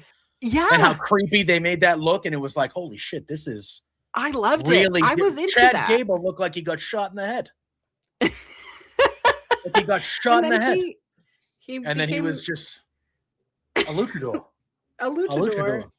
But yeah, so it's like in canon, that's forever going to be cemented with Chad Gable's lineage in WWE. Yeah. You know what I mean? Like, yeah, you cannot avoid this stuff. No, but it is such a bastardization of the entire Wyatt Six to be like, you know what? Let's just cut them all. Yeah, it's very bizarre. And like, I know as wrestling fans, we kind of go to, oh, where are these people going to go? And that's natural and stuff like that. But I think in general, like I said a little while ago, like I think the good part, and there really isn't like so like too many positives about these situations whenever they happen once or twice a year, But the only thing that is a positive is there are a lot of choices for a lot of these people. Aleister Black could go to Japan and be a big time name in New Japan if he wanted to again. Like Selena Vega can go Ring of Honor, TNA. If you want, I personally think if I'm AEW, I'm on the phone with Kaylee Ray. I'm on the phone with Zoe Stark because I think those two fit the vibe of what AEW is. Like they are in ring. Like I think those two would work. Motor City Machine Guns is obviously. Motor City Machine Guns and obviously. Kaylee Ray are the only ones that, in my opinion, I would go after Zoe Stark because of the way she can go in ring, and I think we never really saw the fullness of what she could offer. I feel like she's not great on the mic, but I feel like she's somebody I could see succeed in AEW if you put her in the right situation. I would pick Zoe Stark in the ring over Camille. Oh yeah, but Camille is a monster. She's got the size. Correct, but I would see Santos as well as another one that when he's healthy. Zoe Stark and Marina Shafir as a tag team. Yeah, like Zoe could be that killer. That Zoe could the way she wrestles and how athletic she is, and she's had a couple bad injuries. I get that, but like the way she wrestles and how good she is in the ring, Zoe, you could make. I think Zoe would succeed there. I think Zoe would succeed there. So, but yes. So, in my opinion, to go back to our main event, I don't think AEW is the answer for all of these post-Mania releases. I know that people were fantasy booking. I know that people were saying things online of like, release this person. Like, it all sucks. 24 people lost their dream job. And that sucks. Oh, yeah. But I do not believe that AEW itself, as I think the number 2 wrestling company right now, in my heart, they are number 1. But I don't think with the roster that they have in AEW, because there's so much cool shit going on in AEW.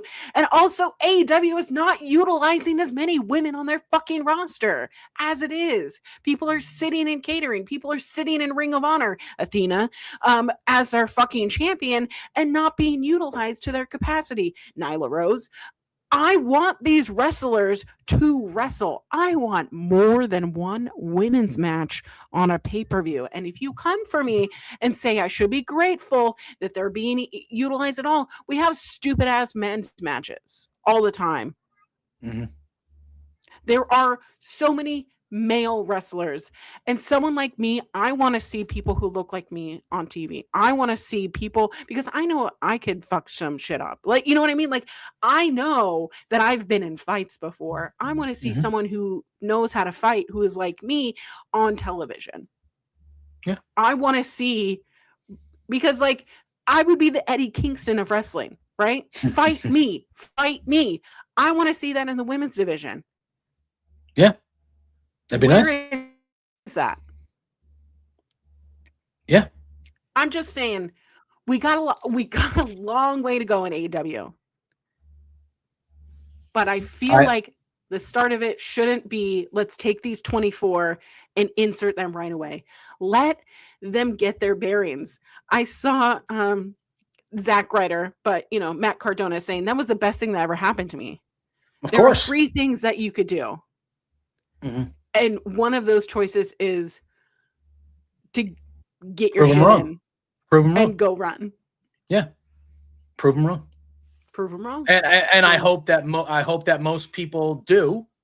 Yeah, look, yeah, there's no way to sugarcoat it, but I agree with you. Like, AEW has pay-per-view matches, pay-per-views where there's 11, 12, 13, 14 matches. And there'll be 2 women's matches, and it's just one of those things where it's like that should just be a little bit more even. Like, for all the shit that we gave WrestleMania and for all the shit that we gave that, WrestleMania had 5 women's matches throughout the weekend. Yep. So they had 13 total matches and 5 of them were women matches, or 4 or 5 of them were women's matches, which is like more than a third of your show, which that, for as negative as some of that weekend was, that was a positive. That's the most women's matches on a WrestleMania, I think, ever. And so, we just got to see, what happens here. And again, it's just, it's just a sad thing. Some of, not to minimize some of the names as opposed to other, but right. That's not, I didn't believe that's what you were doing, but 6 to 10 of these names. Mm-hmm. When they first were reported, all of us were like, holy shit, like, what the fuck? Huh? What are we doing? Motor City Machine Guns won the tag titles their third week they were there. Their third week. And less than 2 years later, or 2 years like on the money later, you're like, yeah, these guys are fine. We don't need them anymore. Okay. What? Insane. Huh? You don't want to try to you have a whole tag team division that's non-existent on Raw. Literally non-existent. You couldn't have found a spot for one of the most innovative tag teams of all time to wrestle 10-minute matches every other week and maybe like make people care about your men's tag team division on Raw. You brought the Street Profits back on Monday. That's cool. That's cool. I like that. There's not room for other tag, their tag division, I think is flailing, but yeah, it is. But it's like if they don't care about tag teams. They don't want to invest in it, and that's not where their time is. Yeah, and that's how I view it, as like if your thing is flailing, then why the hell do you get rid of a team like Motor City Machine Guns? Because you don't give a like you just said, you don't really care. And I'm sure Motor City Machine Guns was signed to a pretty lucrative deal. They look down at NXT and they go, "Oh, we have this tag team, who maybe within the next year will be ready." You look at the Vanity Project and you go, "Oh, that's a group that in the next year, even though they're very young, and the next year or two, when we give them the run in NXT to be top guys in NXT, if they prove that they can stay above water." That's a tag team that can do what we have the Motor City Machine Guns doing, which is fucking nothing. And we don't have to pay them what we pay the Motor City Machine Guns. I just want to address this one because I know that Sean had said on Friday on SmackDown, and quote me or let me know if I say this wrong, but to Sean's knowledge, none of these were that they had asked for their releases. Correct. Some of them were releases, and some of them we're not picking up your contract. We're not picking up your contract. So not everybody was like fired, but like it was, hey, we're not bringing you back or you are gone. But none of these, according to Sean and a few others, none of these 24 people that were released asked to leave. None of them. Some people do. So you can say that all you want in the chat, but you're wrong. But like technically some do, like that's a fair statement, but in this case that was not part of this. But I think it also is something to say, support the wrestlers you want to support, whether they go to one show or not. I followed wrestlers to watching TNA for a while. Okay. And I love seeing that like MLW is getting some shine. Yeah, that's another one. Yeah. I've been seeing NWA, which is so weird because I just watched an OSW thing about NWA and how NWA was really the shiny number one until Vince McMahon came through, which is very interesting. But if you know the lineage of TNA as well, TNA's titles when TNA first started were tied directly to NWA. We've seen the NWA women's title on AEW product with Thunder Rosa and then with Camille. So it's just interesting to me how intertwined a lot of these promotions are. Yep. This is not the last that we see of some of them. Oh, of course not. And I'm excited for their futures, and I'm excited for what's to come. And you should be too. We shouldn't be excited these people are no longer at their dream job. That is a shitty way to think. Yeah. But JPJ, any final thoughts? No, I think we kind of nailed everything. We didn't really talk AEW. The main event between Tommaso Ciampa and Darby Allin is a match that if you have not seen it, you need to go see that match. Darby Allin is proving everyone to be a fighting champion. Yeah. And I talked about it on Thursday morning when I do a post AEW show on Main Event Net. That is, if you want to make Darby Allin your champion, whether it's for a month or whatever, that's the type of match I want to see Darby Allin wrestling all the time. Absolutely. That's the type of match. Because there was a spot or two, that friggin', I don't know what Ciampa calls it, I forget, but like basically that when he did it from the corner to the ground, that was fucking insane, dude. That was an insane, and he's fighting Brody King for the title this Wednesday on Dynamite. Correct. And he's going to get, which is going to be fantastic. Yes. You want to make, and last week when we talked, Air Raid Crash, thank you. Psycho Driller, Air Raid Crash, yeah. When we talked last week, we were kind of in the middle. Like, I think we both were like, we don't have a problem with Darby being the champion. Just the way it happened was kind of weird. Yeah. But if you're going to give me that Darby for a month or two or whatever, please, that match was fucking incredible between Ciampa and Darby to end that show. So I just want to. Dynamite was great this week. I know we're not going to get super into it now because we're getting out of here. But Dynamite as a whole was great this week. But that main event, if you did not see it, try to go out of your way and watch it. It was spectacular, spectacular. So I just want to call that out. But other than that, yeah, I think we killed it again, girl. That's what we do. Sad topic today, but a fun show. I think it's absolutely necessary. And y'all, I made it through 2 hours with you. I am in pain, so I'm going to join these pups on their bed. Hell yeah. I don't envy you, but I'm gonna go get a little day drunk. JPJ, where can we find you on the social media platforms? You can find me right here. JPJ Loves Gaming. Obviously every Sunday at noon here with you doing this coast to coast thing. Thursday nights, Love Wrestling CA, 8 p.m. Pluggo, who it's Pluggo's birthday today, by the way. Happy birthday, Pluggo! I love you, buddy. I wouldn't be able to do any of this without you. So I love you, Pluggo. But every Thursday night at 8 p.m. Eastern, between two beards. So if I don't annoy you in the chat and you like me, Thursday nights at 8 o'clock. Auntie's been on our show a handful of times. She's a semi-regular, pops in from time to time. We talk a whole lot of wrestling. We talk some sports. We talk a whole lot of everything. Thursday nights at 8. And then you can catch me on Body Slam doing some post AEW and post Raw stuff. And then I stream on Twitch. I play video games and suck at them and get angry and yell, and it's a good time. And yeah, that's where you can find me. Well, you can find me anywhere there's social media _queer auntie. I do have pinned a GFM. I'm not going to say the name on here.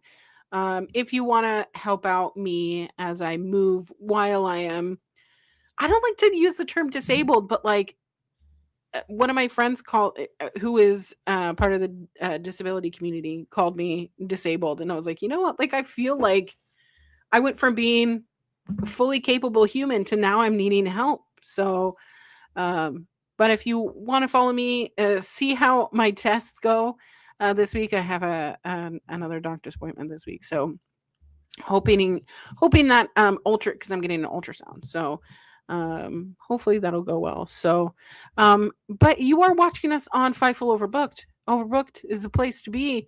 It's the place you want to hang out. Maybe Monday through Friday, you want to get into the weeds.